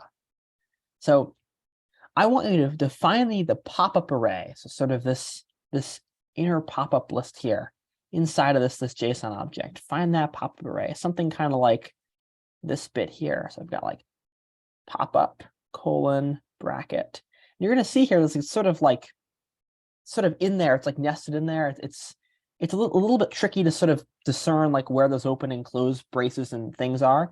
So if you're finding that a little difficult to find that array, one thing you might want to do is open this up in an editor, and sort of go through and try to indent it. So like go through here and like do something kind of like this, sort of break it up a little bit. And once you do that, it's going to become a lot clearer to sort of read. But once you've found that pop-up array, I'd like you to add an item to that array by editing the JSON. Add a new item, a new object in there. And that object should have 2 keys in it, sort of matching the format of what's in there. It should have an action equal to save doc. So action equal to save doc.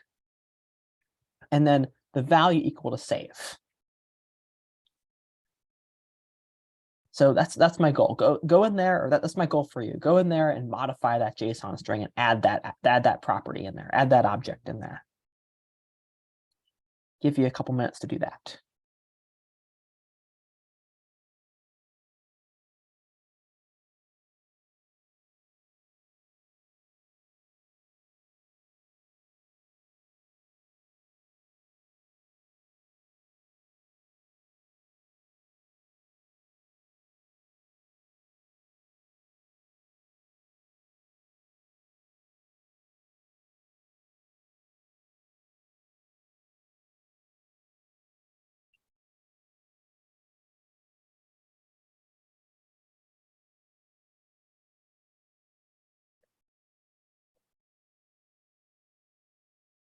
Once you have done that, if you try to reparse it with JSON.parse again, it should work. If it doesn't work, you probably made a mistake and you should go back there and look through it and check your work. But if you did, we'll go through it in a second and walk through it here.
Okay.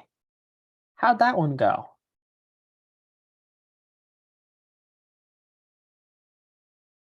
Can I get some maybe thumbs up in Zoom if folks had success with that?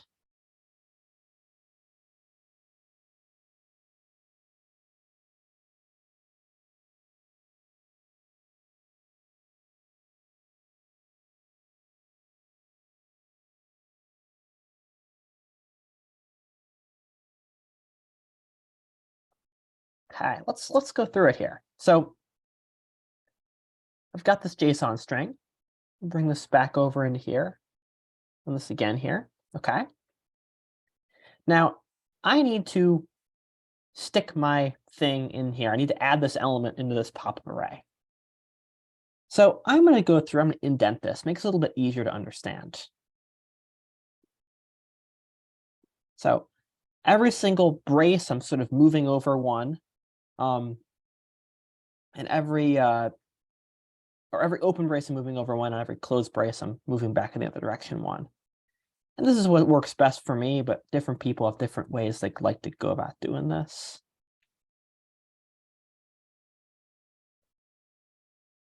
Okay. And now we sort of have this, it's starting to look a bit more like that JavaScript object we were looking at before. Sort of the pieces are starting to probably come together a bit more here. So we got that, got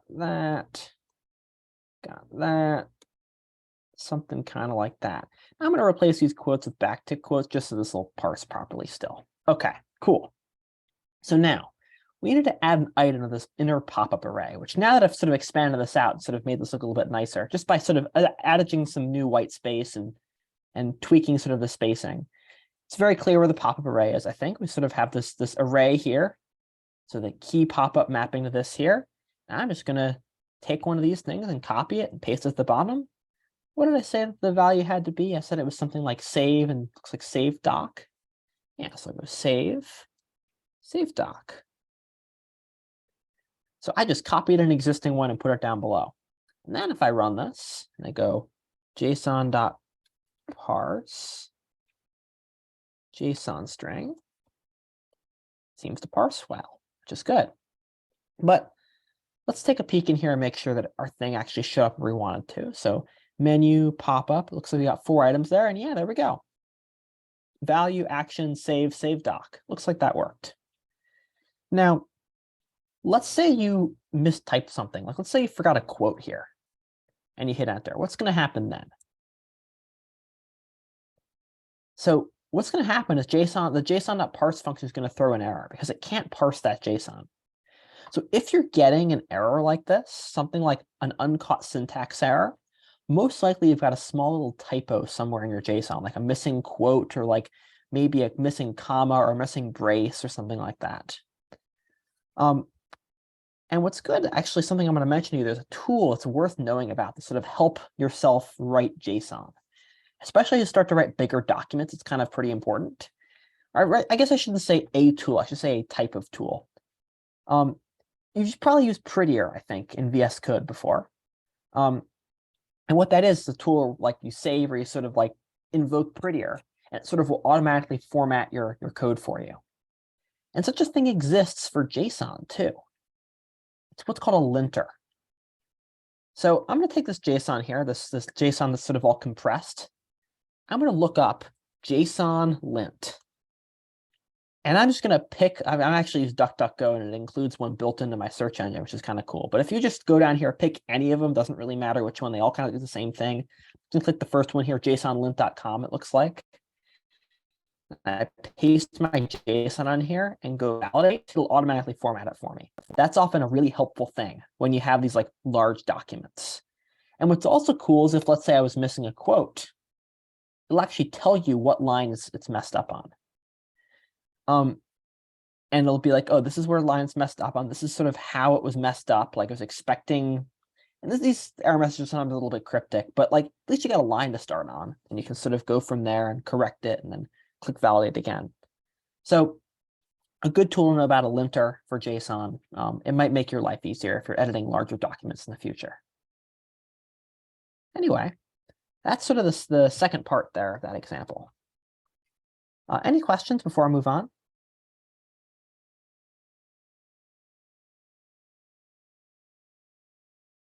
Okay, I will move on then. No, wait. Oh, I can yeah. find my window fast enough. I'm just not knowing how to make it type in the console. Like I tried to break it down, but then I would go to another line and it would just say that there was a syntax error. Should I just copy it from like a text editor? That might be the easiest way. I skipped over this though, and this is my mistake. If you're typing in the JavaScript console and you want to make a new line, if you type some characters and you just hit enter, it's going to run it. If you want to make a new line, if you hold down shift and hit enter, it'll do that for you. It's a good thing to know about. I also probably should have done that in the HTML document just because it might be what you're more familiar with. But what I just did here would also work in that environment too. You could sort of put all the things I just typed into a script tag and run it. And I can go through that if need be. Thank you. That's perfect. Cool. Okay. Let's go to number 2 here. So number 2, I've given you a JavaScript object. And I'd like you to convert it into JSON.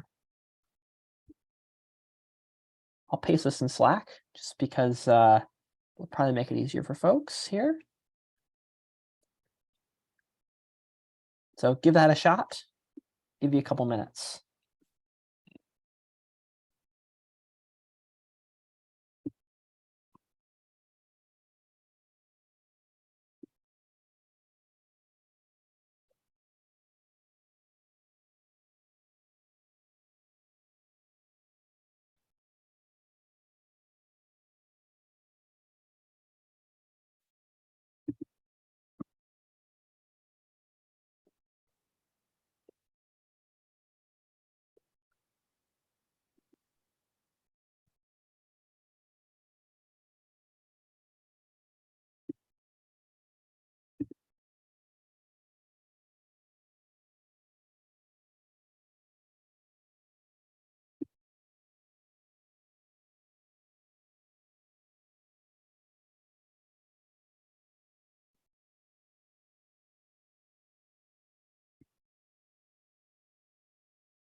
Okay.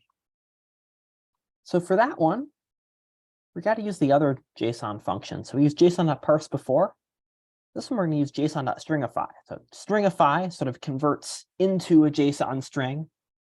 Stringify, kind of a goofy word, but let's give this a shot.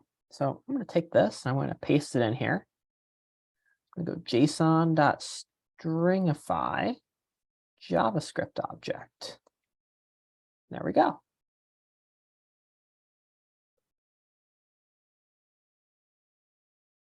That was all you had to do, I think.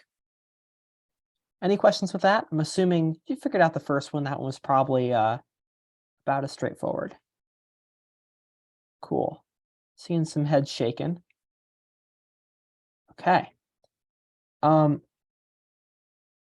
exercise 3 here. This is the last sort of JSON alone one. The final two involve some fetch, which I'm excited about. But this one, I'd like you to try to build a JSON object from scratch, kind of like we did a bit earlier today. So go into VS Code, a new text document, and sort of using my instructions here, I'd like you to try to build a document. So it sort of is going to have an object at the root. And inside of that object, you want to have a key of students that has a value of an array. So key of students, value of an array. The array contains a string with your name in it. The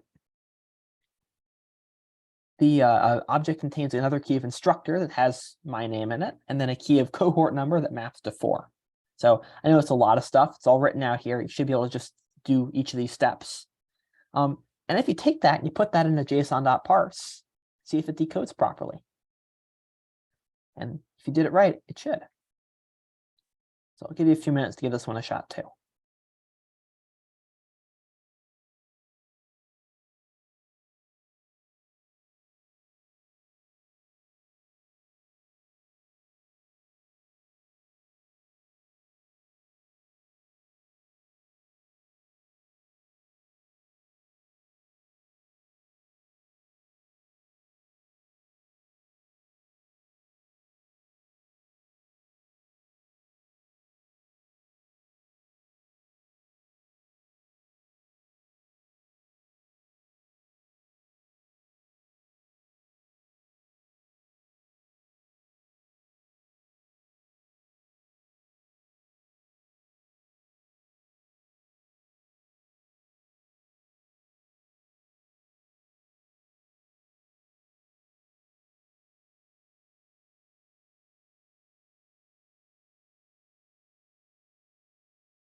Okay.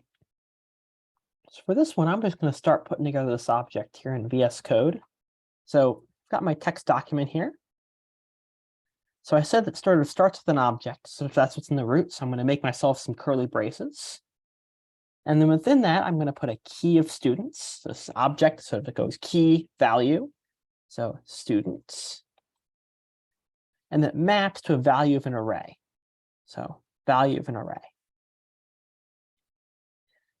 The array contains a single value, a string containing your name. Okay. Cool. So got the key and the value being the array with a string in the array.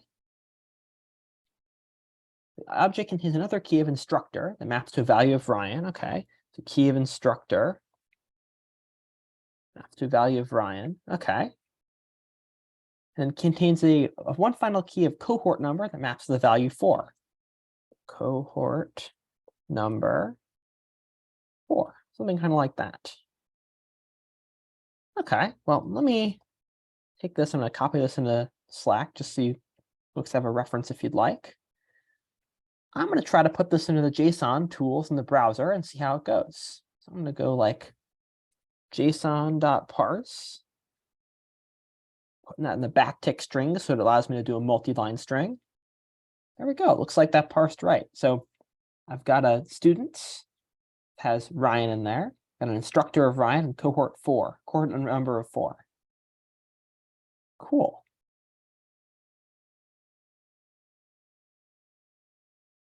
Any questions on that one?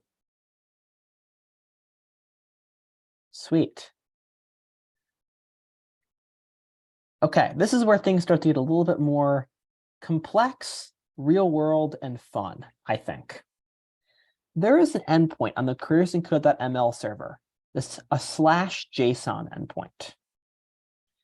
I'm going to make a request to it right now, Postman.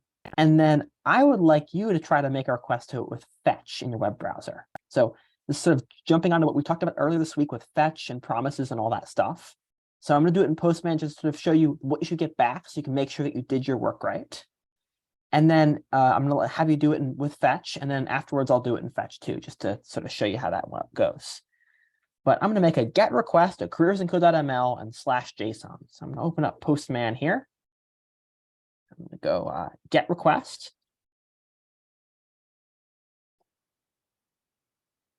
careersincode.ml /JSON. I'm going to click send. This is what I get back. That looks like some JSON right there. Excellent. So I would like you to try to make that request with fetch.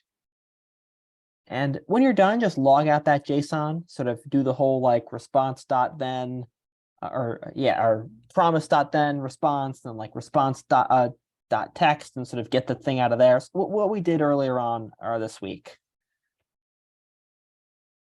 And I will dig up the slide for reference here that you need to look at if you would like that reference.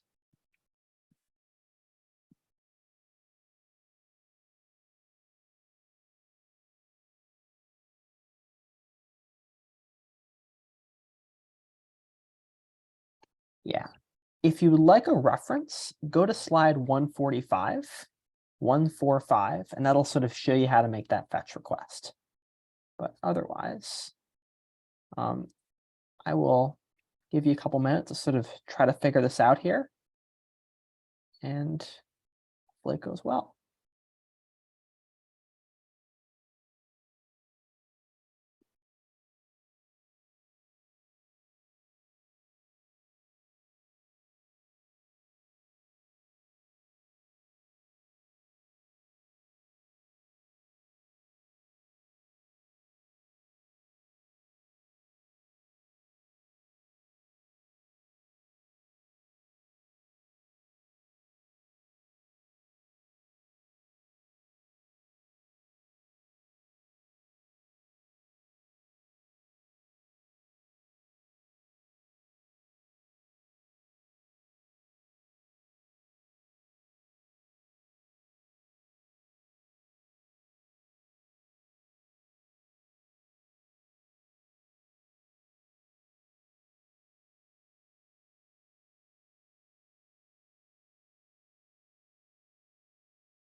if anybody needs kind of a push in the right direction, the code that we did last in VS Code, the code that he last shared in the live share is pretty close to like what we need to get it to respond in the console, if that helps. From what we did yesterday, I should say.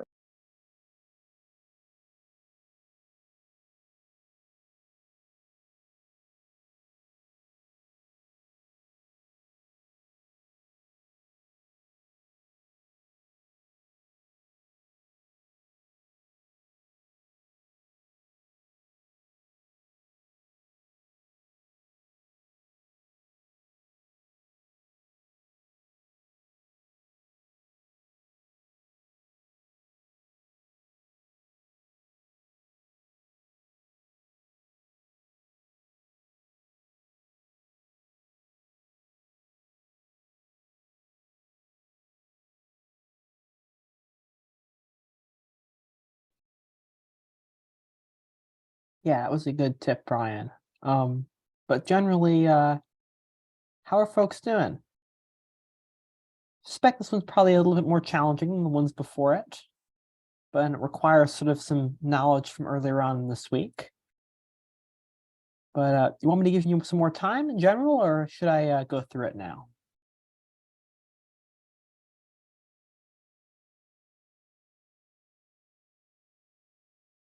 Any thoughts from anybody?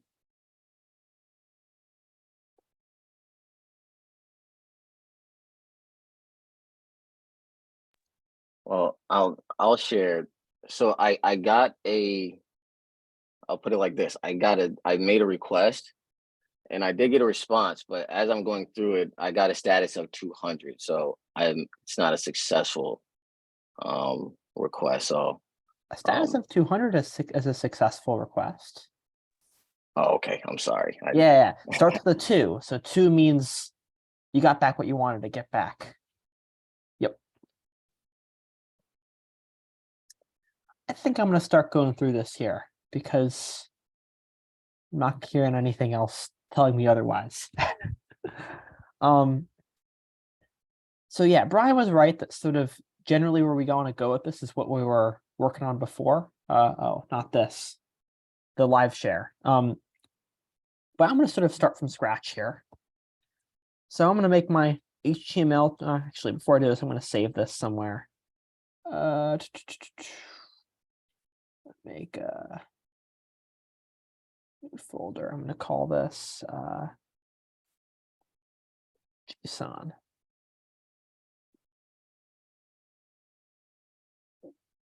And I'm going to go file, folder.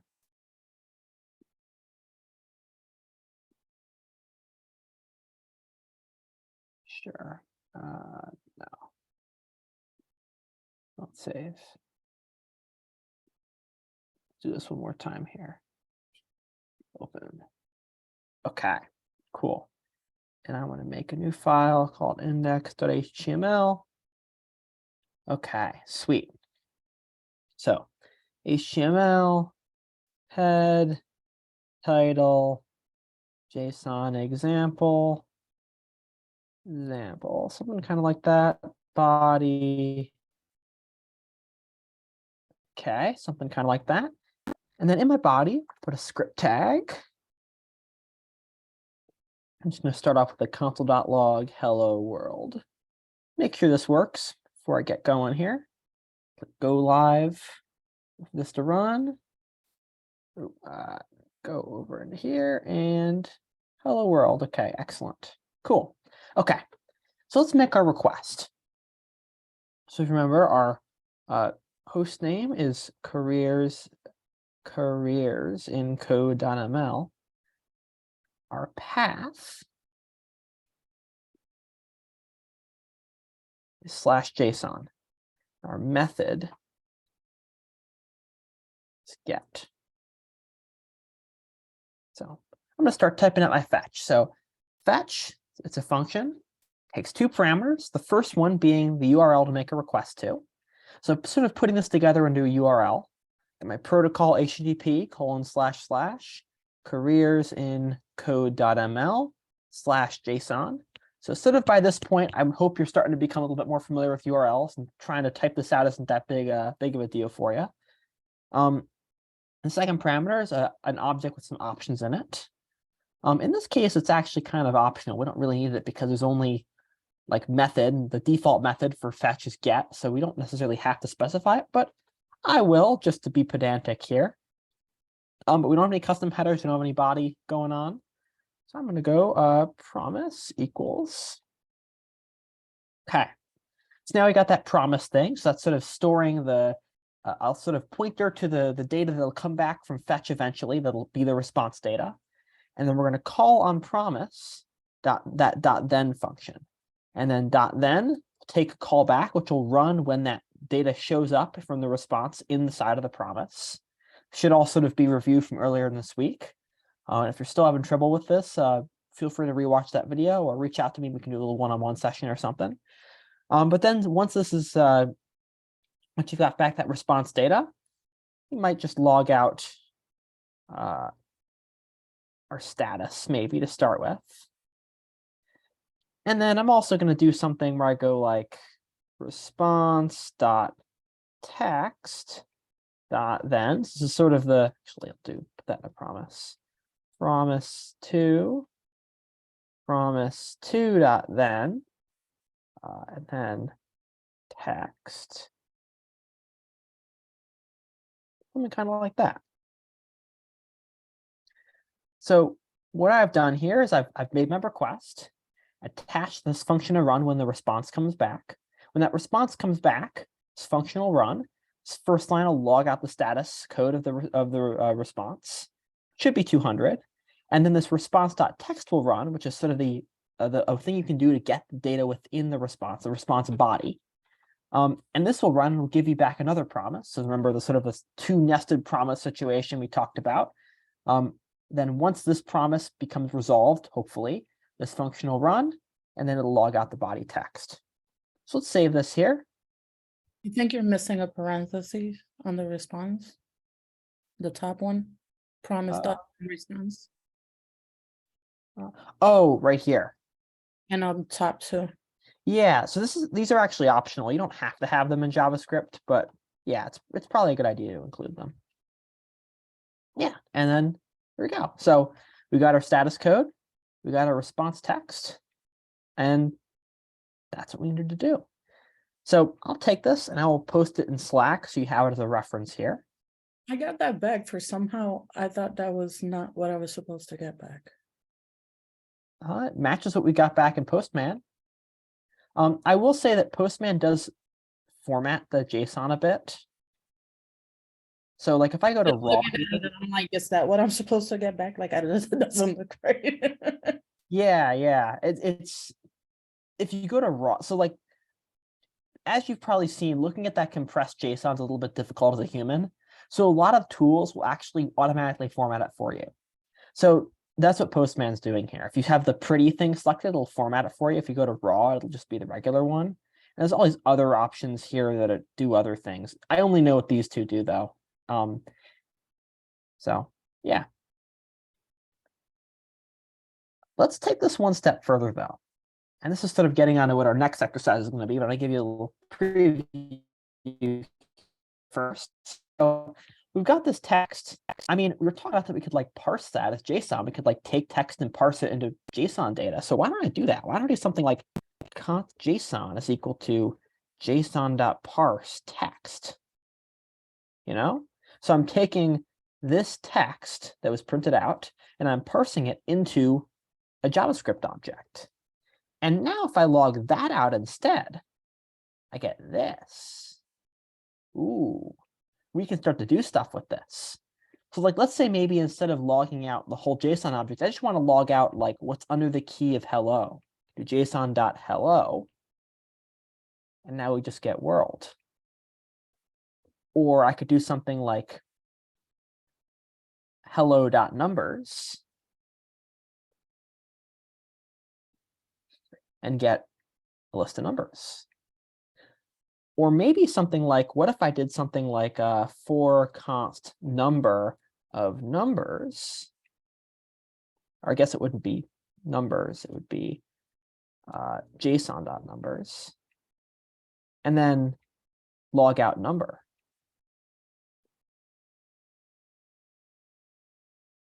So now I'm going to get 1, 2, 3, 4, 5.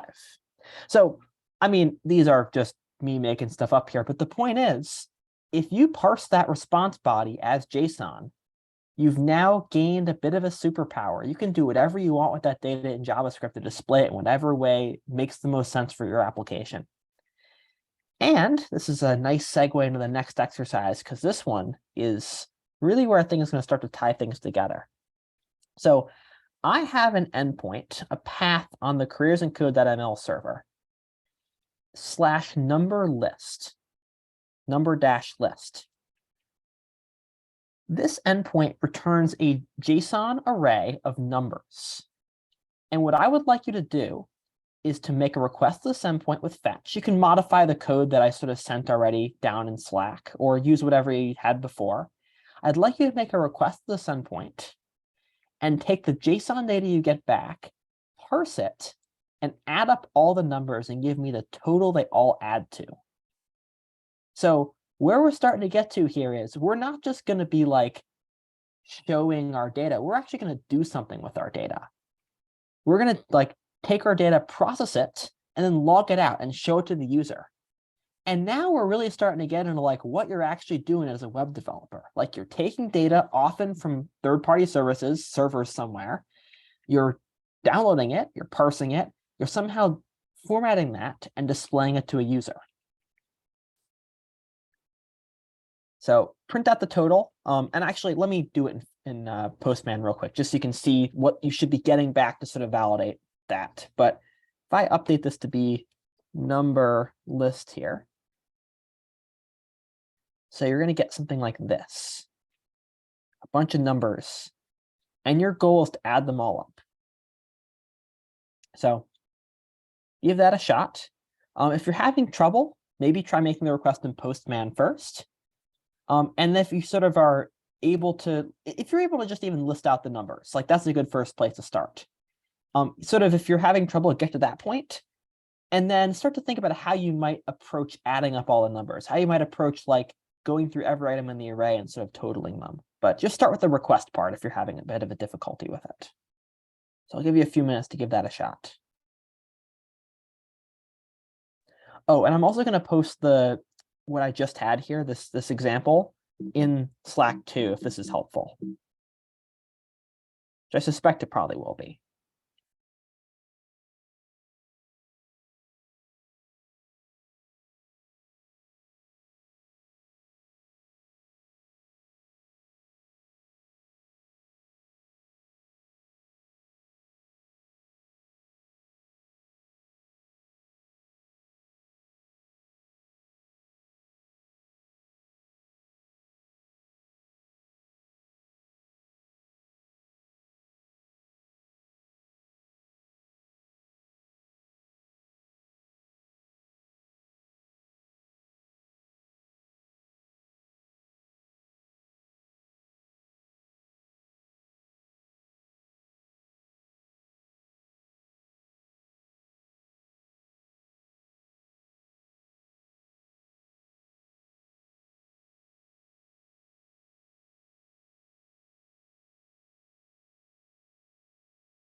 Hey everybody, how's it going? This one's probably a little more challenging.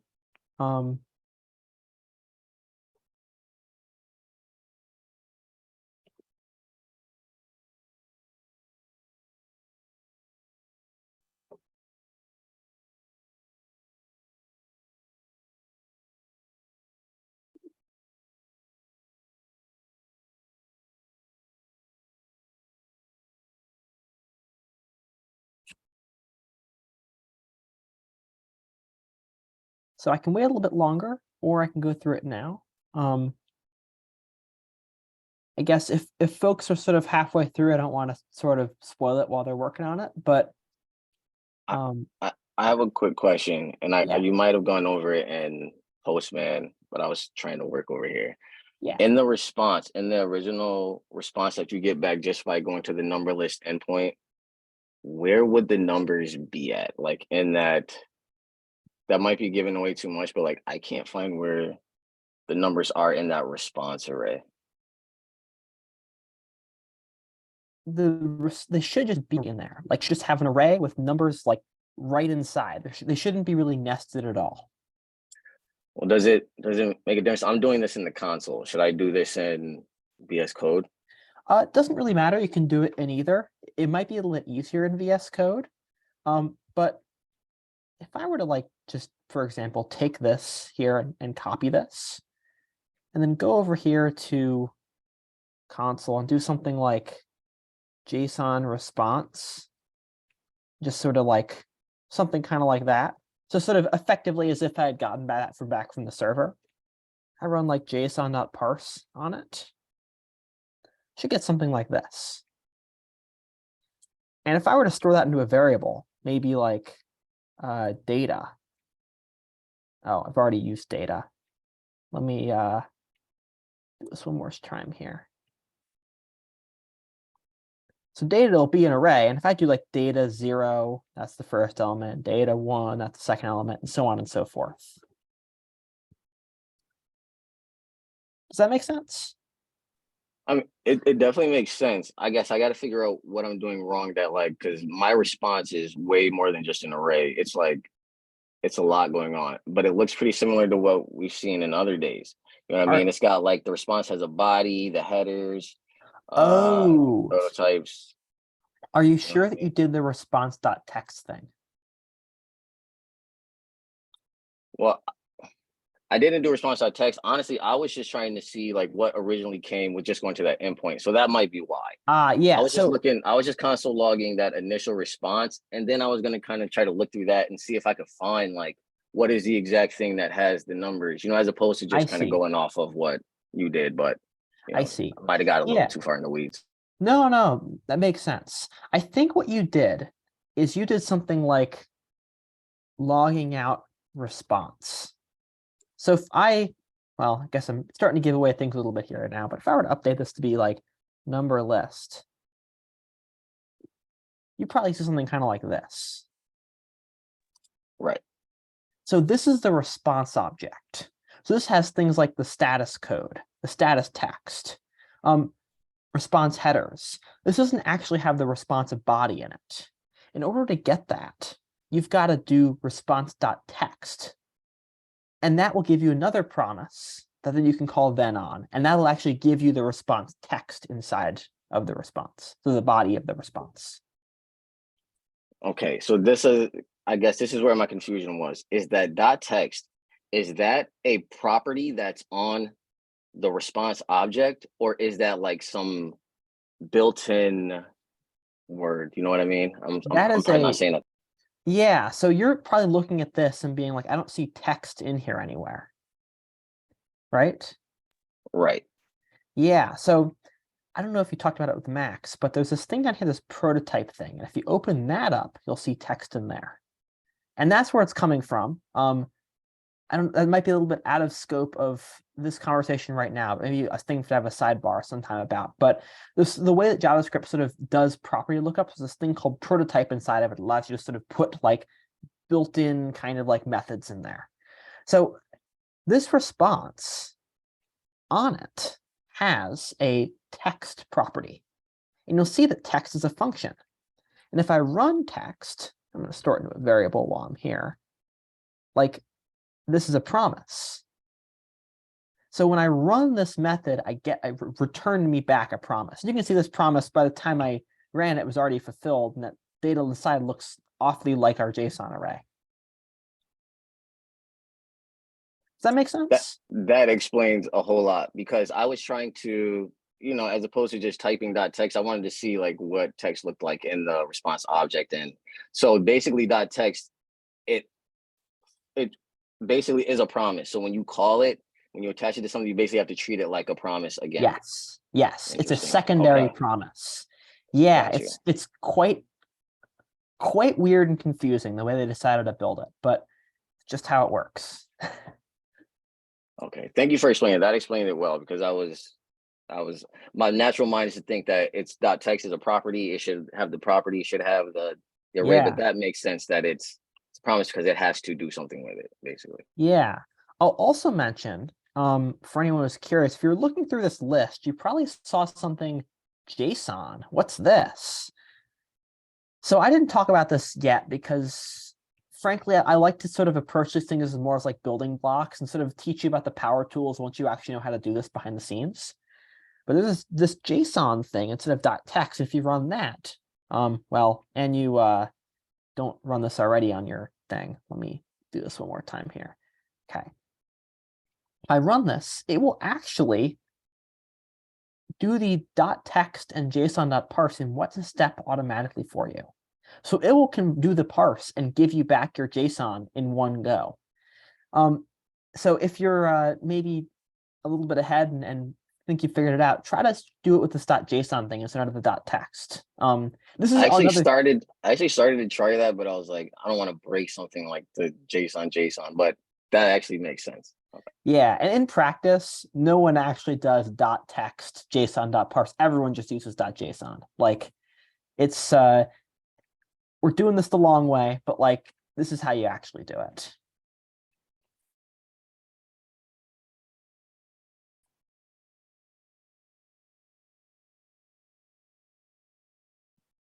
There's actually a lot of cool ones in here, like different ways to sort of interpret the body as different things. But I digress.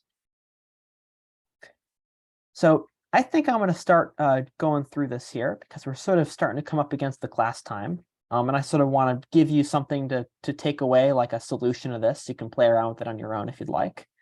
But I do want to say that the homework assignment for this upcoming weekend, the New York Times exercise, is basically this. The only difference is instead of console.logging your data, you're putting it in the HTML document. So like a document.getElementById by and then like element.innerHTML equals sort of situation. So we're kind of starting to get there. Like we're sort of at about the goal for the end of the class. It's sort of everyone can do an exercise like this, where they're sort of making a request to an endpoint in their browser. They're getting back some JSON. They're parsing that JSON, and they're doing something with that JSON, hopefully showing something to the user. The only thing we haven't done yet is we need to use an API that gives you back some real data, not something that's like my contrived cruise and code.ml site. And that's where tomorrow comes in. Tomorrow, we're going to be introducing some real API services you can talk to. But let's go through this sort of example here, give you something to walk away with as a solution to this.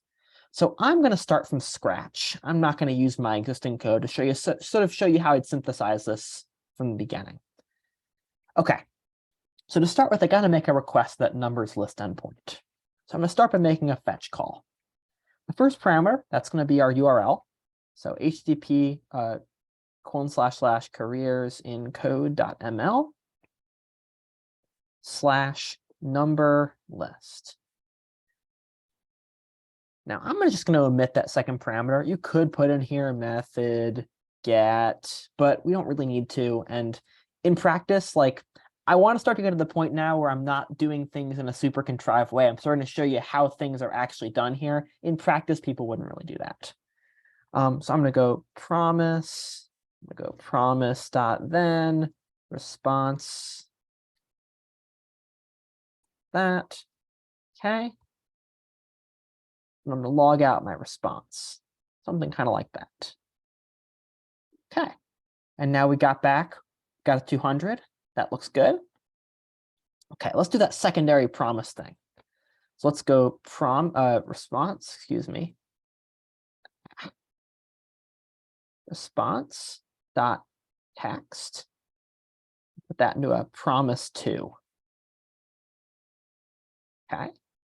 Promise to gosh, I cannot type today. Dot then. This is our text.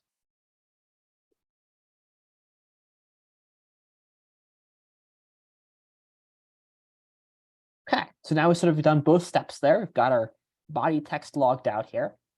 Now we got to parse that as JSON. So I'm going to start by doing it the way that I sort of showed you classically in the slides. So I'm going to go, I'm going to call this numbers actually. Numbers is equal to JSON.parse text. So I'm taking my string and I'm converting it into JavaScript. My JSON string, converting that into a JavaScript array. Okay. Numbers, plug that out. Okay, there we go. We've got our numbers here. So if you got this far, I'd say you're with it here. I think you're probably good. You've been able to sort of log out your numbers. Let's sort of go to the next step here. Let's try to total these numbers up and figure out how much they add to. Did anyone get that far? If not, that's fine. But I almost did, but then I had certain things wrong. Like I put JSON.number-list. And you just put numbers. right here, JSON. saying? Oh, You might be confusing the endpoint and the variables he's using. yeah. Ah, yeah. Numbers, JSON. Okay. Dot parse. Well, I have that above.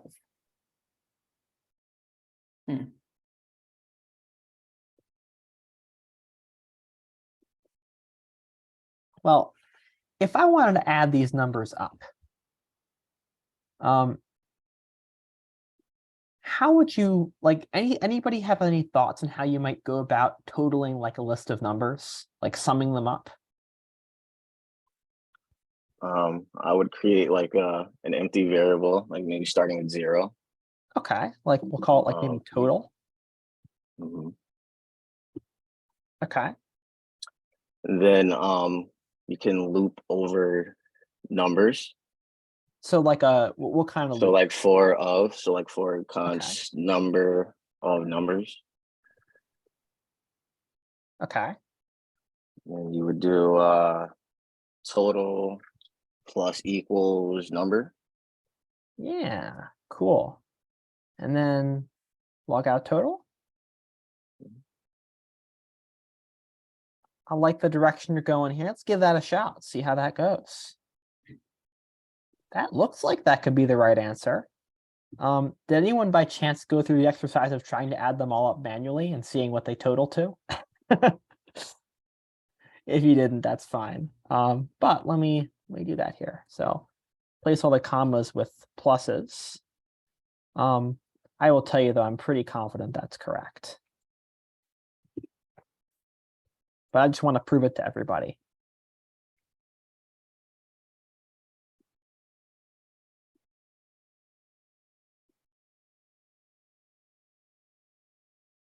So many numbers. You know, next time I should make this list like super long so that no one could actually add it up. Maybe that'd be, I don't know, that might be cruel. I guess it's probably good to be able to add it up manually to check. Yeah, cool. It matches.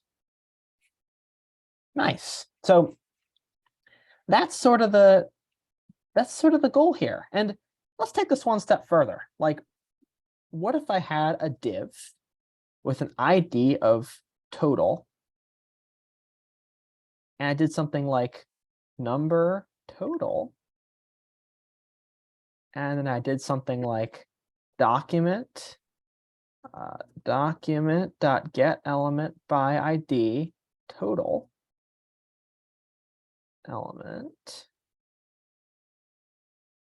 element.inner HTML is equal to maybe like total, something kind of like that. So if I do that, Now I'm going to see it on the page. And now we're starting to get to this place where like, okay, like closing up the dev tools console for a second, we're fetching data and we're showing it to the user. And they're able to like look at this data and get some information out of it. And yeah, look, this is kind of contrived, but like, if this was like useful data, you'd be like showing them a thing. You'd be sort of building a useful web application that solves a problem. That's pretty cool, if I may say so myself. So let me take this code here and I'll paste this into Slack so everyone has this as a reference. But that's about where I wanted to end things today. Any questions before we finish up here? Cool. Hopefully, my hope is for everyone to be a little excited about the future here. Like this is sort of the thing we've been working towards for 2 weeks. Like this moment and sort of tomorrow in particular, we're starting to use like real data is it's going to be exciting. So anyway, unless there's any other questions, I think we're ready to be done for the day. I have a quick question after class. Sure. I guess we're kind of after class now-ish. But or you can send me a Slack message afterwards, or we can chat afterwards, or whatever works. That